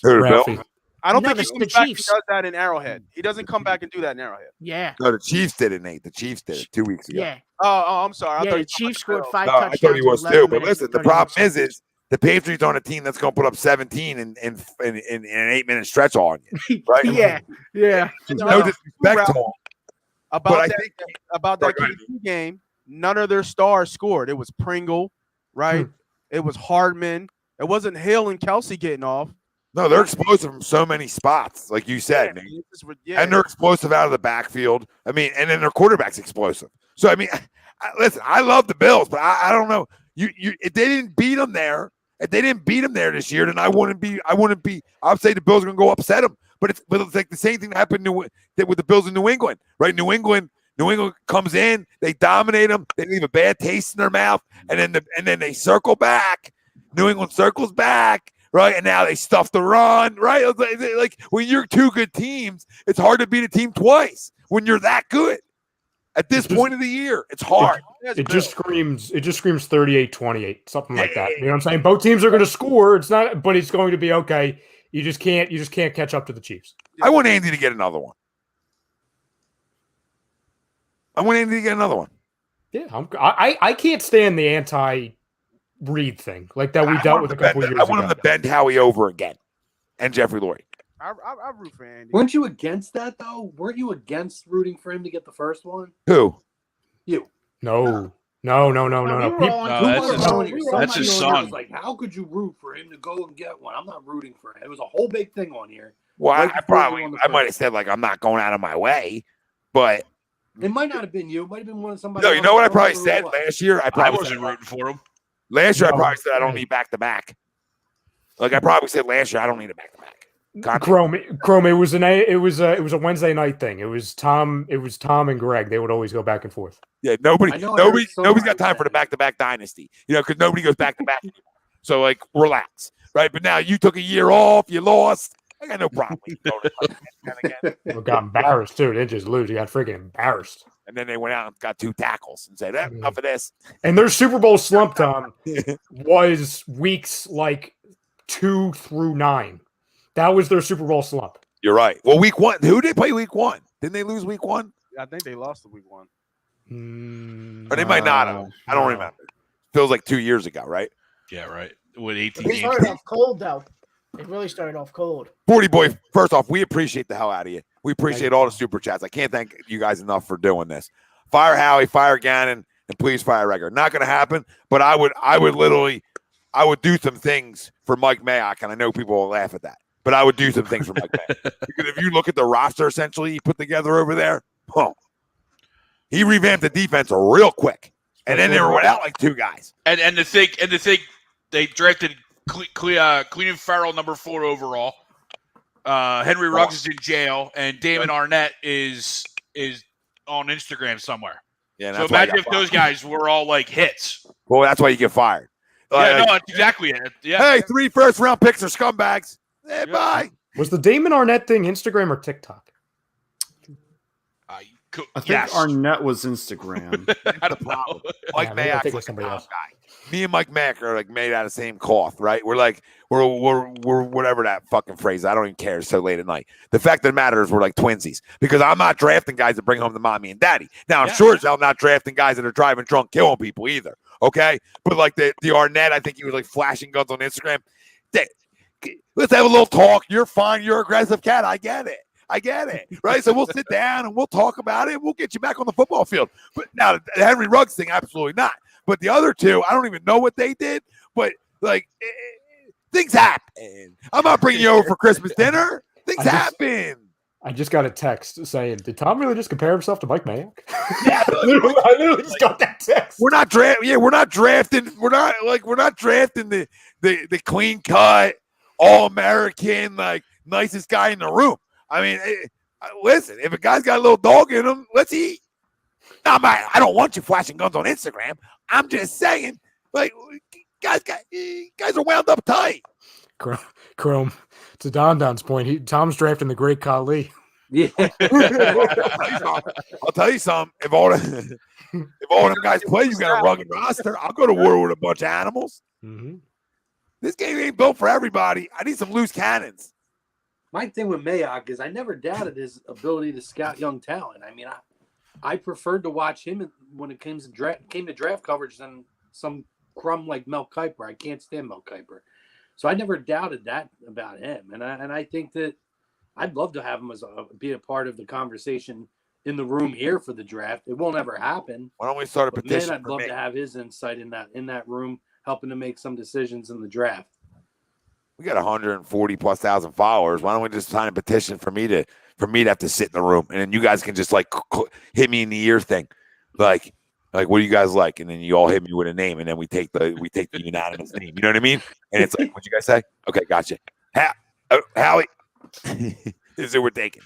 I don't know. He's taking this one. We got this. Yeah, like every time we pick for him, we hit. So it's like every time it's like us as a unanimous like group, we always hit. Is that me and Mike Mack? Oh. No, that's you and Great Khali. That's the guy you're drafting. Oh, listen, you clip that, you throw it in there. Tom Tom likes the guys that are a little rugged. Now, Arnett was the gun guy, right? Yes. Now, who was the other guy? Farrell? What did he do?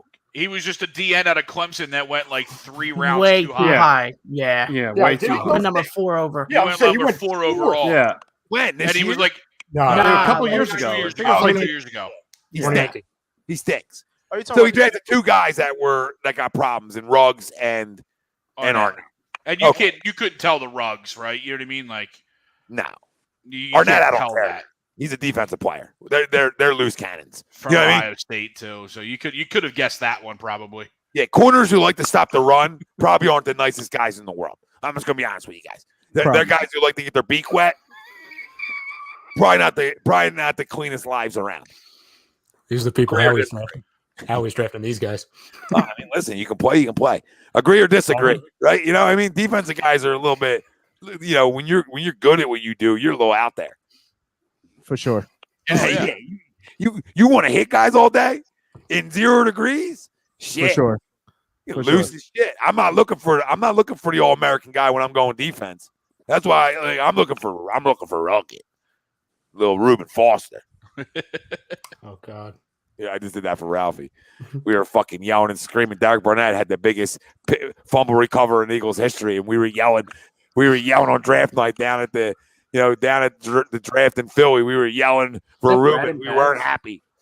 Yep. Ralphie, you We did drafting get one wrong. We did. Ralphie, you drafting this guy, Ralphie? Is that Brad? Yes. Joey Diaz. Ryan's just flashing picks over and over again. Is that There's a million Brad? dollars. No, it's your draft picks. You said longest yard, so here's your roster. No, I Give me didn't your say it. roster. Dad said it. Yeah, go on. Like, listen, say man, you're- I mean, Tyreek Hill. I didn't say Tyreek you Hill drafted ain't an angel. Brucey. I didn't put Brucey on the screen. Tyreek Hill ain't an angel. No. Hey, That's none of definitely them Brad both and Angels. Pads after dropping another Facebook A2D Real Talk Flyers post for the 28th time. Oh, Who? if Flyers stink, we know. Brad. Thank That's you. another Brad and Pads. Surprised he found a way to log into the computer. Good for him. Poor guy. Oh, where are we at? We had the game. I'm going Bills, by the way. NFC. I'm also going with the Bills. NFCs. I mean, sorry, not NFCs. This NFC. All right, everybody went, right? Yep. Yeah. Okay, that was a little split. 2 Bills back to back. All right. Pete's got in your guy's head. Yeah, he's working for Amazon Suite for Boston. They might not even be allowed to hire him. No, He got a rap sheet. was he still on the Washington football team's roster this year? Probably. Yeah, he was. His emails didn't come out yet. You know what I mean? Him yet. All right, so we're at the NFC. Yep. Yeah. All right, we'll start with the Saturday. Niners at Packers. Packers by 1 million.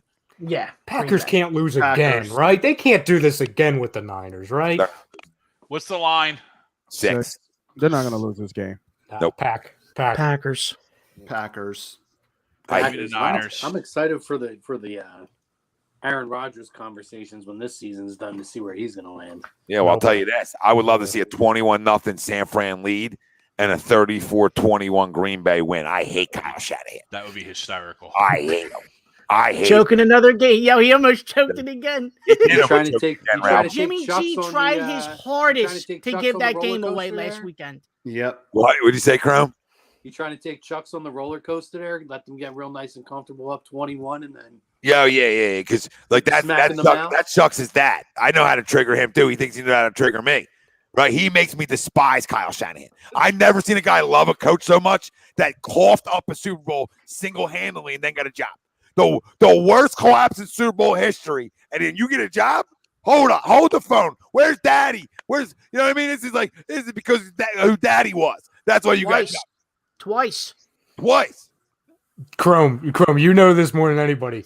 Shanahan's going to be up by 20 this weekend, and Chucks is going to be mid-friggin' tweet. He's going to be on a tweet spree. And then all of a sudden, he's here gonna comes go Aaron. bananas. Here comes Aaron just picking it off. Pick. All jokes aside, Kyle is a very good offensive mind. I would say extremely great offensive line.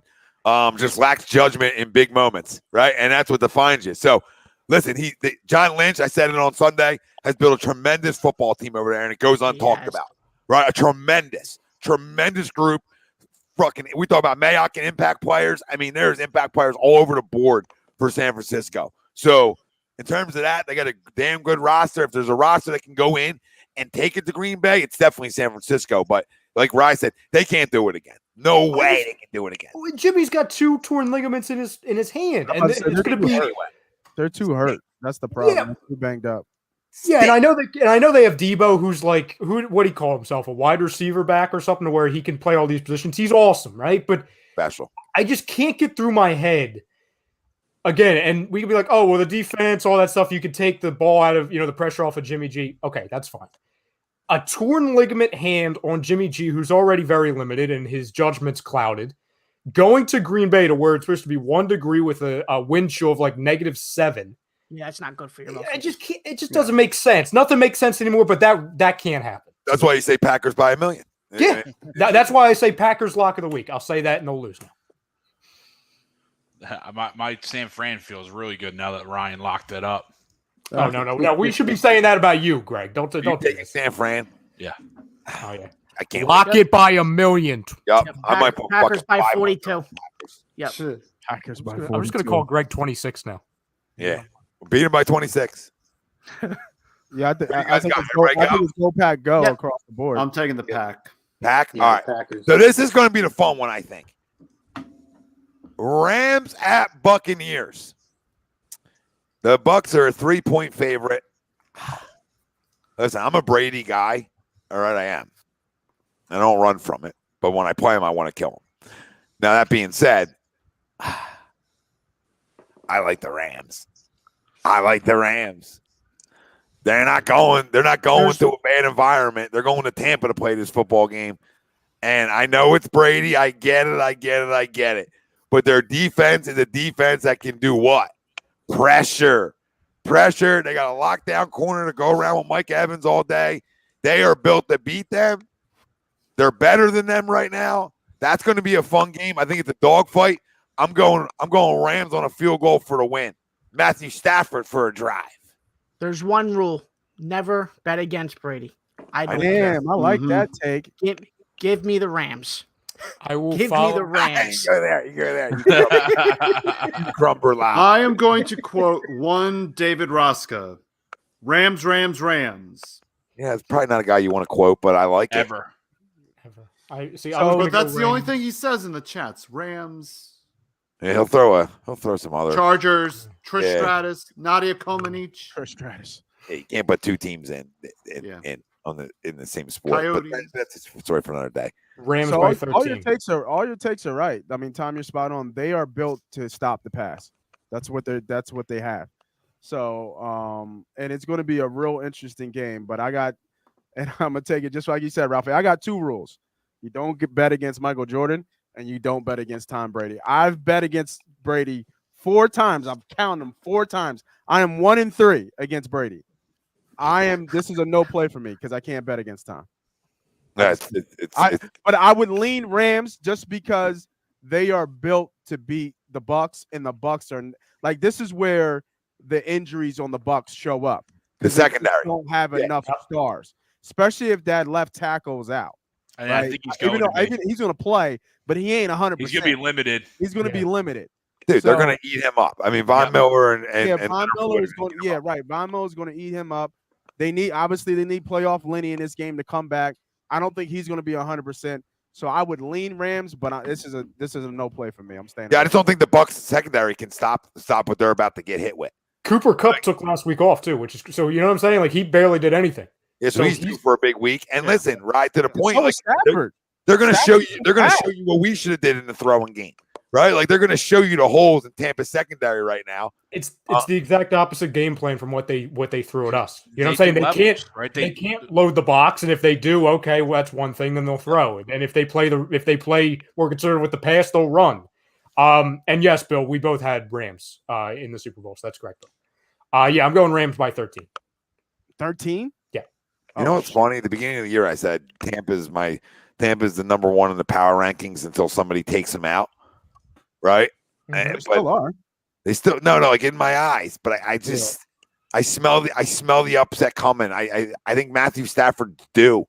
You know, I think almost being such a great teammate and staying somewhere and going through the really down times, right? Like, right, we all understand that. and then getting traded and doing everything the right way, not begging out of somewhere, right? Doing stuff behind closed doors, etc. I think you should be.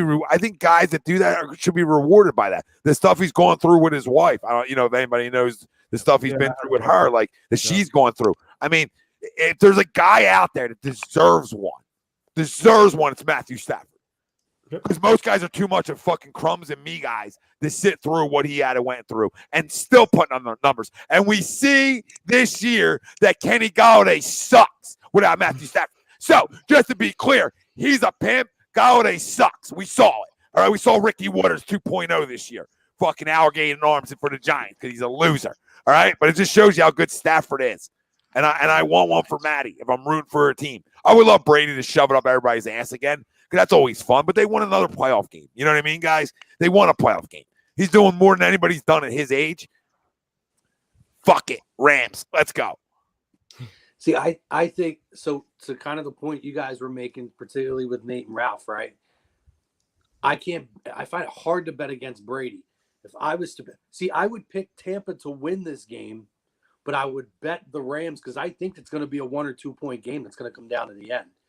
So I would take the +3 with the Rams, but I think Tampa Bay is going to find a way to edge this game out. I cannot bet against Brady until he's knocked off. I can never bet against what Tom Brady can do out on the football field. And I know that there is a tough matchup for him. What's that? I might take my bet back. I'm telling you, I think it's a no bet. That I would have said, like if I wasn't Rams. I think it's a no bet here, man. I think you play some prop bets in this game. You see what those numbers look like. But I would do. This is why the Rams got Stafford for this moment exactly, right? This is why you got Matthew Stafford. It's for him to go out and win the game. And he didn't do anything last game. He didn't have to, right? Yeah. He didn't have to. You know what I mean? And if you look at the stretch, he's had 8. This is why I liked Arizona. Even though they were coming in, Rams were coming in 4-1. He was playing like shit. He had 8 picks coming into that game out of the last 4. Well, we're gonna find out who we really wanted.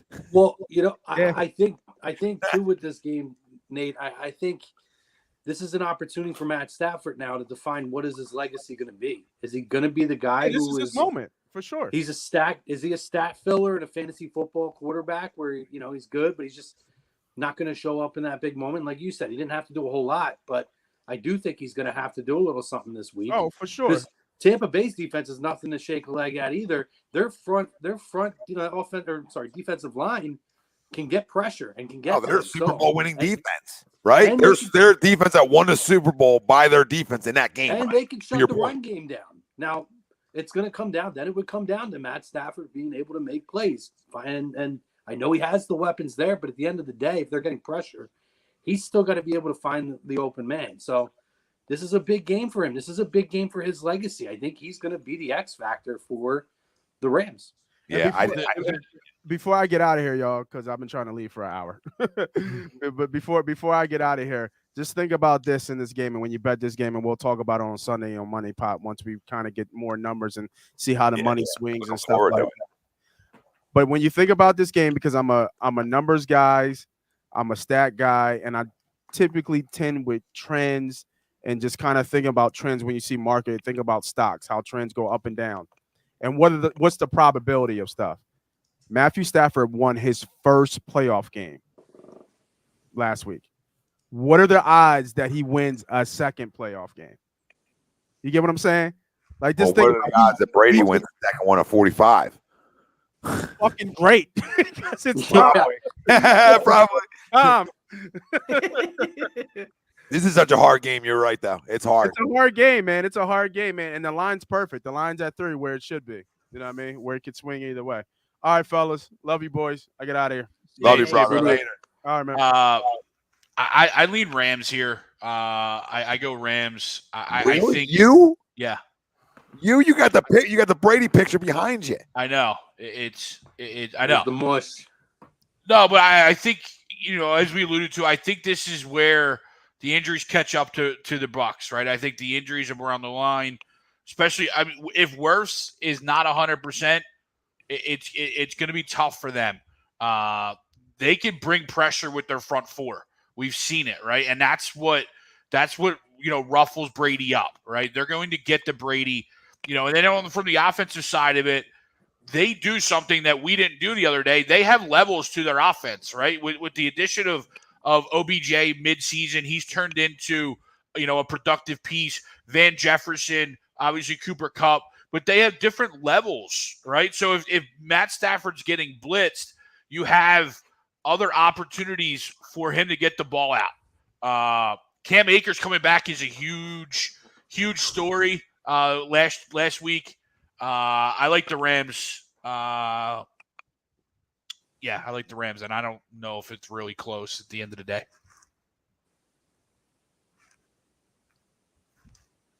I'm going to deduct my Rams by 13. I'm going to say Rams by 6 now because of Greg. Greg had more heat. Shocked he went against him. But I'm very surprised. Listen, freaking great show, boys. I think we left it all out. Good show. I think we left it all out there. We're gonna have an interesting offseason. We are. Quick question before we move on. What's the deal with Fournette? Is he back this week? He's supposed to be. That's another big move. That's another piece back for them if he's back. 12:30 at night. There's 100 of you motherfuckers watching over on YouTube, and I can't thank y'all enough. I know these guys can't thank y'all enough. Brown, we're gonna get in the Sixers for like 5 minutes and get out of here. Maybe even less than that. But Sixers is on the docket moving forward.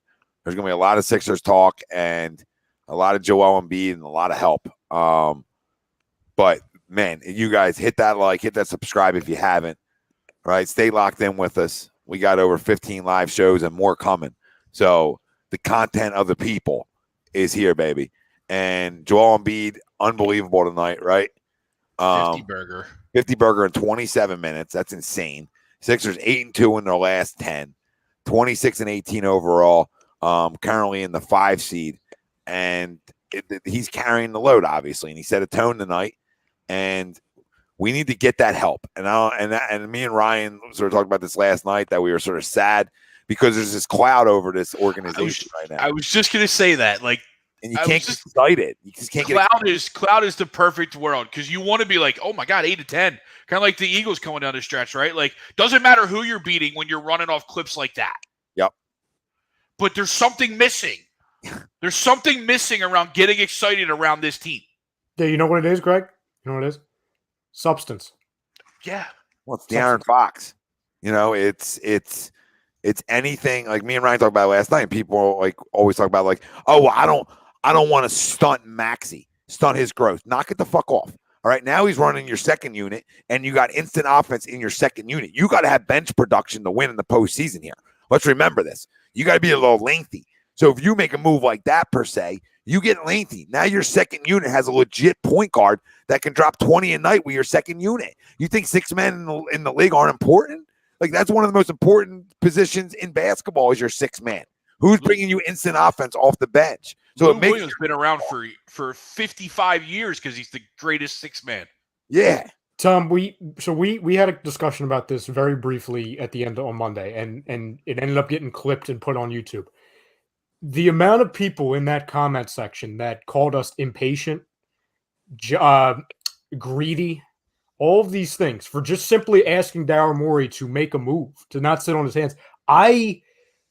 Nothing surprises me about comment sections, but that really surprised me. That absolutely right. I couldn't agree with you more. First off, the last group of individuals you should be asking to wait are Sixers fans. Do I need to mention the process again? And also, again, the years of waiting to get out of mediocrity after 2001. So it's not just the process. It's years to where you were stuck in the friggin' mud. Not Paul Reed mud, but literal friggin' mud. No, not out the mud, in the mud. Well, you have, I'm not saying that today's trade, and I see, Ryan, he's stalling for Harden. That's in the offseason. And listen, I'm not saying that Harden wouldn't be awesome with Embiid. I wanted him last year. But if you can't get him this year, so now we're calling this year a wash? And then I look at 50 points in 27 minutes, and I say the same thing I said on freaking it's 12:39, and I'm going crazy. I'm gonna wake up the entire house. You're wasting it. It's not fair to him. I don't care if he goes on the press conference and says, "Oh, we don't need anything." You know what that is? That's being a leader. Yep. That's Howie Roseman and Nick Sirianni saying we're good with Jalen Hurts. This man, forget about the fans and the organization. Forget about us for a second, okay? Because we deal with the misery. We deal with the mud. He deserves help. And I like some of the pieces. I like Seth and Maxie. You know, I like some of those guys. Niang, all that. It's great. You can like all that. All you want. But that's not getting you past the second round. It's not in an improved Eastern Conference and an improved NBA. And I'm not doing this again. I just can't. Listen, it's unfair is an understatement. Okay. It's the biggest understatement in all of Philadelphia sports talk. Okay. It's to the point of egregious. It's to the point of who do you think you're fucking holding on to? Michael Jordan? Like, you think the value goes up from a whole year not playing? You're insane. Yeah. You're insane. Okay, I heard last month was supposed to be the month, right? Oh, all these guys come available. Then I hear, right, we're a month away from the deadline, maybe a little bit less at this point. All right. And the fact of the matter is this guy's still here and there's not an end in sight. And you can't look at 8 out of 10 and crown it because this is a star-driven league. Now, listen, you might not get a star back for him. You might get a De'Aaron Fox. But can De'Aaron Fox be a star with Joel Embiid? Right? I mean, come on. You got to help it. And helping it doesn't need to be the biggest splash of all time. Did you see the reported trade this morning, Tom, or this afternoon? You probably didn't see it because you're coaching. The one that the Sixers reportedly declined. What, the Pistons? No, Kings. What now? It was it's funny. When you and I were on the phone last night, remember I sent you 2 trades? It was literally that. It was Halliburton, it was Heald, and it was Barnes plus 2 firsts from the Kings. We'd be giving them Simmons, Tobias, Thibault. Wait, what was it again? Fox? No. It wasn't Fox. Halliburton, it was Heald, it was Barnes, and then 2 firsts, which, by the way, you could then package in 2 seconds to get another guy, in addition to the picture you already have. And then we give them Tobias, Simmons, Matisse. Yeah, I turned that down too. Really? Yep. I think if Fox was included in it. Yeah. If you give me Fox, I don't want the Buddy Hield to me does kind of counter. You have the same player essentially with Maxey, who's younger, who is going to need a spot, right? But if I look at De'Aaron Fox coming, I think that is a little bit of a difference maker. I like Halliburton a lot. I like the first round picks, but I don't know, man. I'm not real big on Buddy Hield. I just don't think he fits this team for something that's going to move them forward. De'Aaron Fox moves you forward. That's their best player. I'm not trading you 2 of my best players per se, right? 2 of my 3 to get back Halliburton, but Harrison Barnes, who we know what he is, right? And like 2 firsts. Defensive players. Yeah, I need Fox. I need instant offense. Like he went for he's got 27 tonight, 10 for 17 from the field, 8 assists, right? Like I need that. He's got to be. That's not good enough. So in defense of Darryl, I turn that one down all the time. Now, you tell me just Simmons, right? Like just Simmons, different conversation. But I'm putting Tobias in there too. As much as I'm hard on Tobias, absolutely fucking not, because he's better than Harrison Barnes. Well, I'm looking at 2, Tom. Even take that out. He is right. He's better than Harrison Barnes. But the situation works better for us because you can move off of Barnes and then you're not in cap hell. That's the thing too. It's that this move sets you up for Harden next year. That's the other thing. All right, I understand that, but I can make that move. But De'Aaron Fox has to be in that deal then. Oh, I hear you. Listen, I'm not against De'Aaron. I was just taking that. Okay, instead of just shutting it down and hanging up the phone, tinker it. Be like, you can keep the picks. Give me De'Aaron instead of Halliburton, and we'll give you a friggin' pick. I mean, to Tom's point, I'm looking at, and I agree with that. If I'm going to do, I need a guy who's going to help me move forward. It doesn't have to be a superstar player. De'Aaron Fox moves the needle further. Yes. And with that, if you have to include both Ben and Matisse, or 2 of probably your top 3 or 4 defensive players, so you're going to really struggle on defense right off the bat, giving those 2 guys up. You need to have that offense back. And I think that De'Aaron Fox could be a little bit of the difference maker in that. And I think that that's what would probably sway that a little bit. But, to the question you guys asked earlier, the thing that we saw from Joe tonight, right? Efficient from the line in 27 minutes. I think he went, 15 of 17 from the line. Super efficient from the line. Only 1-3. Only 1-3, by the way. All in the paint. Yeah, and that was the point I was making, right? Is that he only made 1 3-pointer and put up 50 points. 50 points in 27 minutes. It's an amazing clip, but you can't expect that every night. At some point, right, I'm in between because part of me is like I feel like this needs to go and be done, but the other part of me is I don't want to give in to the player just simply for him to give in. I don't want to give in to the agent, and if that's the ego in me, maybe that's where I'm like Daryl Morey a little bit. No, because those deals right here, Chrome, are deals you're not making. They're not smart basketball deals. Like no disrespect to Halliburton and Heald and Barnes, but that's not getting you over the hump. And you're putting Tobias in there too, and no. So there's certain deals you got to say absolutely not. You're fucking insane because I'm giving you Ben Simmons. Like so if you're even picking up the phone for him, it means you want him enough. Now if you want him enough, then I want your best player back. I'm not doing this to not give value. Now, like again, I'm not trying to beat you up. I don't need all four of those guys in the deal. But, I mean, you got to walk away with – if you're giving up Harris and Ben Simmons, there's no way you can walk out of that deal without the Aaron. And Matisse. Let's just go get Zach LaVine and call it a day. He's hurt. Typical. But the thing I worry about is – I know he was. The one, I just wanted to throw that out there just to trigger Tom a little bit. Real quick what you guys were saying, right? I do worry because Joe is a young guy, but still he's getting older, and he's a big guy. Big men in this league, when they hit that point and they hit that plateau, the bottom seems to fall out. And I worry about wasting prime years where he's at his very, very best. And that's my main thing is I do worry about wasting prime years for this guy to simply wait out with an ego trip. So I don't know. I don't know what the answer is. Part of me wants him to make a move. Part of me says sit back but you can't go beyond this year. If he ain't moved by the end of the year, it has to be in the offseason. You cannot go into next year with this still hanging over your heads. Yeah, and they're burying guys like Buddy Hield over there. I mean, he only played 19 minutes coming off the bench. So, I mean, they're burying some guys, so they're sort of sour on them a little bit, right? And to me, that's that's the value talk. So, I mean, this is the trade you and I agreed on last night, Tom. So that's what you're getting. Okay, Barnes, Heald, Fox, pick. That's what you're giving up. Yeah, that's it. I'm not doing that deal without that deal's fine. I'm all in for that deal. And if they want to keep the pick, fine. Like I don't care about picks. And I don't love Barnes or Heald. I'm doing that strictly because I'm getting De'Aaron Fox. Well, the best I'm pairing him with Joel Embiid, and now Maxi's running my second unit, and I'm better there.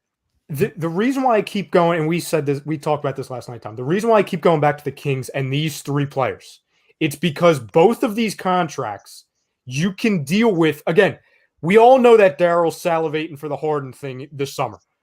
This is one of the few moves where you're moving salary. Greg, enough with the friggin' Harden. Okay, he's perfect. He's perfect for what you could do here. He's perfect for what you could do here.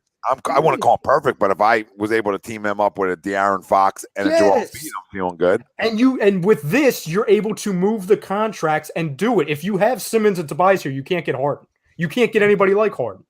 So, like, I know the narrative for years for you, Greg, is like, oh, he's a black hole. Well, if he's playing with Embiid, Harden is going to do exactly what he did and is doing in Brooklyn, and he's going to facilitate. You know what I'm saying? Like, everyone looks at what he did in Houston. It's like, oh, all he does is shoot 40 times. It's because he had to. He didn't have Embiid. And if you have a Barnes, a friggin' Seth Curry, a Buddy Hield, a De'Aaron Fox, a Tyrese Maxey, that is a perfect step one, step two basis to where you're adding pieces this year and then you're making the big splash in the summer. Yeah, I mean, I think this trade alone is a big splash. So, I mean, I'm not even at the summer yet. But I don't again, Barnes is going to drive you crazy. I can promise you that. And Hield's going to drive you crazy a little bit. So the one who's not is Fox. And that's why you have to do the deal. Because Harrison Barnes is strictly telling you, he's like fucking Tobias Harris. And he's old. Do the same shit. But at least Harrison's won, right? So that's the one caveat that, he's like your Danny Green type of player. He's won it before, won a couple of times in Golden State. Harrison's won it. And he's won it in college too at North Carolina. So while I agree, he'll probably drive us completely wild. At least he's on that Danny Green ilk to where he's won before, and he's probably a good guy to have in the locker room. Yeah, it doesn't rebound at all, but enough for the position he plays. And to your point, Tom, he's a Tobias Harris on a better contract. Yeah, and that's not even a good contract either. Because remember. No. Do you guys think Ben is on this team past the trade deadline? Yep. Yes. Yep. That's why I was mad that they didn't make this move, Ralphie, because it's like I know what the alternative is. Yeah, you can't be mad about not making that move, though. You can't. You got to take a step back. You have to. As opposed to keeping him? Like, you would rather keep him and then do that this? Deal's not good. That deal's shit. Well, it's not good to keep me either, Tom. I'm not telling you it's good to keep him, but you can't get that back. You're going to give me back your slop? Fuck you. That's not slop. That's not slop in comparison to $70 million not playing. What's not slop? It doesn't move the needle. We're crowning Halliburton, Heald, and Barnes. I'm not crowning It's not slop. It is, though. Look at their team. They're 18 and fucking 28. They're obviously not that good of a basketball team. They don't have Joel Embiid. I get that, but you're just adding guys to add guys. That's not going to do it. That's not going to do it. Guys that fit that can help you get. You're just assuming they fit. You just have this assumption because they can stretch the floor. Guys that shoot threes really well and guys that can score don't fit. I'm not telling you, but who's like this great scorer that you're getting back that I'm missing? Buddy Hield? Buddy Hield's a great scorer now. Can we calm down? I know. And Harrison Barnes are flat out buckets. They can absolutely score. Not flat out buckets. Stop. In comparison to what you have, he absolutely is. You can't keep comparing it to what you have. You're giving up. You're making up a huge piece. You're still giving up an asset that's a big asset. So you're not getting better. I know he's not playing, but that's not good enough. I'm agreeing with one time that Daryl should not make that trade. 90% of the trades, I will tell you, he probably should make. But there are still trades that you can't do. You can't do. And nobody up top is signing the fuck off on Halliburton, Heald, and Barnes for Ben Simmons. Nobody. So what happens in 6 months to where his value is even lower, which we all agree on? I understand. Then we're taking less? I understand that side of it. Okay, but you still can't settle. You can get better than that. No, I said to Ralphie strictly, if I had the option between keeping him and just sitting this year out and getting nothing out of $70 million, or what we saw the other night, 7 points and $70 million amongst the two, or taking this and hoping Halliburton turns into what he's supposed to be, he can fit it right along with Maxey. You get a shooter who's better than Seth Curry, who can then improve alongside of Embiid. And then you get Barnes, who's on an easily movable contract, who can also score, that then sets you up for Harden if things hit the fan. Okay, yeah, I get that. It sets you up for Harden, but we're just trading them to trade them. And we're not getting enough back. Like, I'm not going to trade him to a team and not get your best player back. And I'm putting Tobias Harris in a deal. That's fucking insanity. We're not better. We're not better that way. Because we're like, you know what I mean? I don't think we're overall better. We're like, might be a little bit deeper. But it's not like Chrome said, it's not the needle move. Okay. I just don't know what player Daryl's even waiting for at this point in time. Because it seems like every top 25 player that he wants, they don't want to move on. No team wants to move on from them. They're either untouchable or he doesn't want them. It's like a fine line, Rafi. On that deal, I just sit and wait. I'll just sit and wait. I think and I don't like doing that, but I'll sit and wait for Harden next year as well. I think he's perfect. So you're going to waste a whole nother year of Joel's prime? It drives me up a friggin' wall. I know what you guys are saying. I just can't. I hear you on wanting to just move them, but now we're just moving the move. But like, I got to get something of value that is long term for me. I can't move them to move just the move. Because you're doing the same thing, right? You're not making your team that much better. Still wasting a Joel Embiid year, essentially. You still waste it because stars win.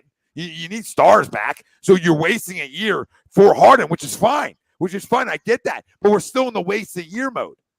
I'm not trying to waste this fucking year. So you want Tobias and Ben Simmons and Matisse Thybulle, and that's all I'm getting back? I'm hanging up the phone on you. Because you can't make it. See, that's making it off emotion, right? And not making it off of like, okay, is this really best for my basketball team right in the moment too? I don't know. And then we don't know how them guys would play here. We're we're assuming they fit. Not everybody fits with everybody. Again, you guys, I completely agree. You guys aren't idiotic by saying that. And I know I'm very much with emotion just because I know what's freaking coming with this. You're going to wait it out, and then you're going to have another summer of this BS, and the value's only going to go less. So, like, yeah, I hear you. We're comparing Halliburton, which is all projection. I think he drastically improves with Embiid. I do. I think the other two guys drastically improve with Embiid.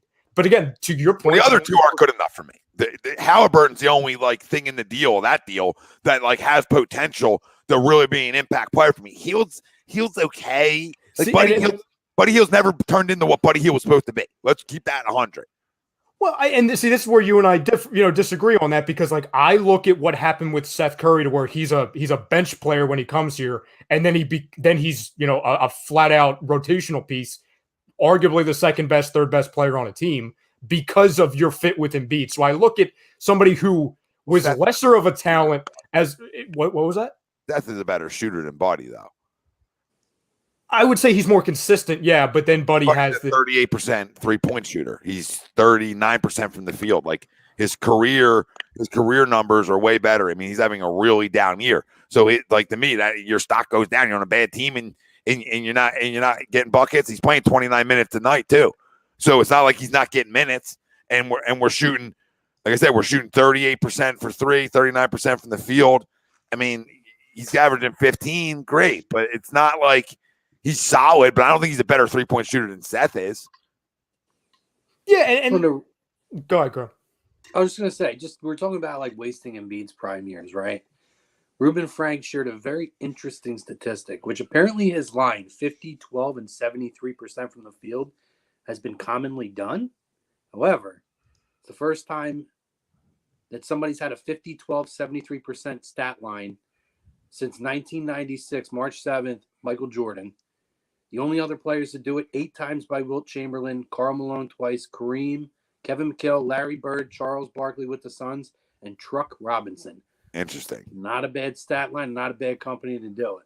And Seth's career threes is 44%, and he's shooting 42% this year. Now, I would assume Hield playing with Embiid, maybe that goes up a tick for him. But again, you got Seth as a better shooter coming in than Buddy has through his career.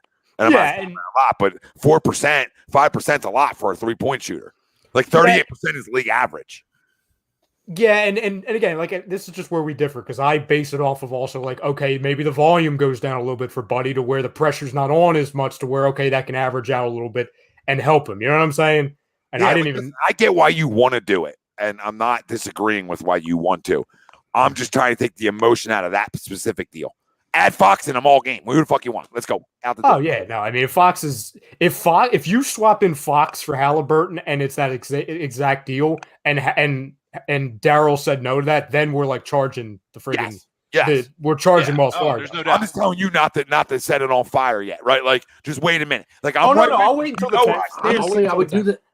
Honestly, I would do Jeremy Grant deal before I do that deal. Honestly, if you swapped Fox for Buddy Hield and kept in Halliburton, I would still do the deal. But how about that deal? I would do Jeremy Grant and Sadiq Bey for Ben Simmons over that Kings deal. And I don't love that deal. I don't do that deal. I'm just saying I would do it over it. See, then I play the age game. Then I go, okay, I know what Jeremy Grant. I know Sadiq Bey's young. I understand that, but it was Sadiq. But he's in the process. But I'm not giving up to Bias too, right?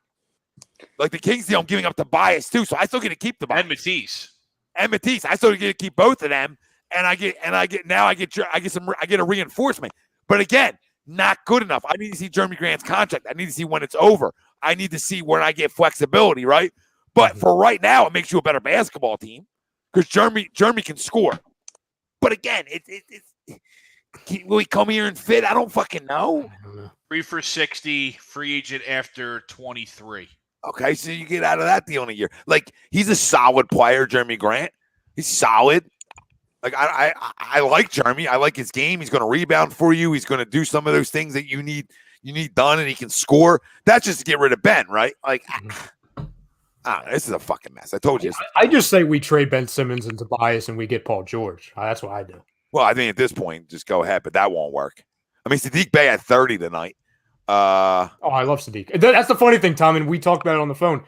Out of those 3 players, the most attractive name for me was Sadiq Bey. It was not Jeremy Grant. Yeah, and the fact that the matter was, I think stopped that against the Kings too. So with the way Embiid has turned out, it almost feels like to me, Jeremy Grant's a weird fit for the team. Yeah, just because he's more of a slasher and stuff like that. And it feels like we go back to the spacing that we love to talk about over the past few years, right? Not that I wouldn't necessarily take him like in that deal, but like that one almost screams to me like fit issues. Like, how does he fit? Well, Jeremy Grant's not even starting for you, to be honest with you, because Tobias is starting at your 4 and Sadiq Bey's starting at your 3, and now Jeremy Grant comes off your bench for you and probably plays 30 minutes off your pine. So in a different role. So he's more playing with Drummond, and now you don't need that. Sold me much. I'm in. But again, I'm not crowning Jeremy Grant. Like, he's a guy. I'm doing it because Saddiq Bey stretches the floor for me, right? He's young, and I feel like he has more upside than what I'm going to get back in a Kings deal where I got to give up Tobias too, right? Like, I got to keep remembering that in a Kings deal. Like, if it's just Ben, Ryan, I'm in. Just Ben for those guys, sign me up. And it's also validation for the GOAT Sam Hinkie on Jeremy Grant is a productive player in this league. Jeremy Grant comes back here. We win a championship with Jeremy Grant and fucking Saddiq Bey. Saddiq Bey averages 30 a night in the playoffs. Like he did. We replaced Nick Foles with a Sam Hinkie statue. Well, who guarded him? Harrison Barnes did. So Saddiq Bey went off for 30 against Barnes. That's fun. Yep, I'll go Saddiq Bey. Harrison Barnes now can't cover a parked car. We're at fucking Bradley Beal State. Don't disagree with that. No, I'll just add this real quick because I won't shut up about it. I'll talk about it until it's 4 a.m. Yeah, I got ice cream. Come on. Well, you always have ice cream. Not true. Mom's watching now. I got to sneak my It is ice almost cream. 1 o'clock, so let's go. I said to Tom on Monday, it's going to be a long week. It's going to be a long month for Tom and I because I'm just going to keep sending them trade machines. Yeah, and that's you might have to block my number. You might have to block my number. Because the only person who wants them gone more than you is me. Like, or you know what I mean? So, like I told you, our job is to put pressure on organizations. We are here for the people, right? And as part of our purpose to the people, responsibility to the people is to be hard on organizations. Fucking 1 o'clock in the morning is to be hard on organizations and to pressure them when things like this happen. And listen, through the next month, we're going to put pressure on them. But we're going to put pressure on them if we hear fucking deals that are shit. I'm going to tell you, don't make it. But if we hear deals that come across our desk that are legit deals, get the pitchforks ready because we going to burn a bitch. Could have had friggin' Buddy Hield instead. You know what the big news is? Bol Bol's a Celtic. You want to know why I'm emotional? Bol Bol's a Celtic. Okay? He's also young. Sorry, Brandon. He's also young in Saddiq Bey. So I'm just making that off progression, possible progression, and potential, and to get rid of a. And he went to Villanova. Great and story. Great story. Guy. Great story. Now Jay Wright's going to come be an assistant. It's just don't say that to me. I won't sleep. Listen, great show, boys. Let's get the hell out of here. Cromer, thanks for jumping on with us tonight. That was a real short 30 to 45 minute stint on the show. Yeah. That's for sure. 306 and counting. 306. For Cromer, Greg, Frank, Ralph, Ryan, Nate, who was with us earlier. No eating tonight. I'm Tom Arnone. We thank you all. We appreciate you. Make sure you hit the damn like. Make sure you hit the subscribe. And we were brought to you by Manscaped. And make sure you go use our promo code A2D and get 20% off and free shipping at manscaped.com. Unlock your confidence and always use the right tools for the job with Manscaped. Deodorant now, right? A little pit deodorant. I saw that. Ball you got the body spray too now. Oh, everything. I mean, hold her a beer axe, right? Hold her a beer. We're coming hot for you. Listen, the lawnmower, the weed whacker, right? Get in there. Freaking no brainers for you guys out there, and great little gifts for friends that need to clean their life up. So get 20% off and free shipping with the code A2D at manscaped.com. Boys, ton of fun. Fuck Ben Simmons as always, and do a deal, Daryl. Just make sure you get an impact guy back. We're out of here.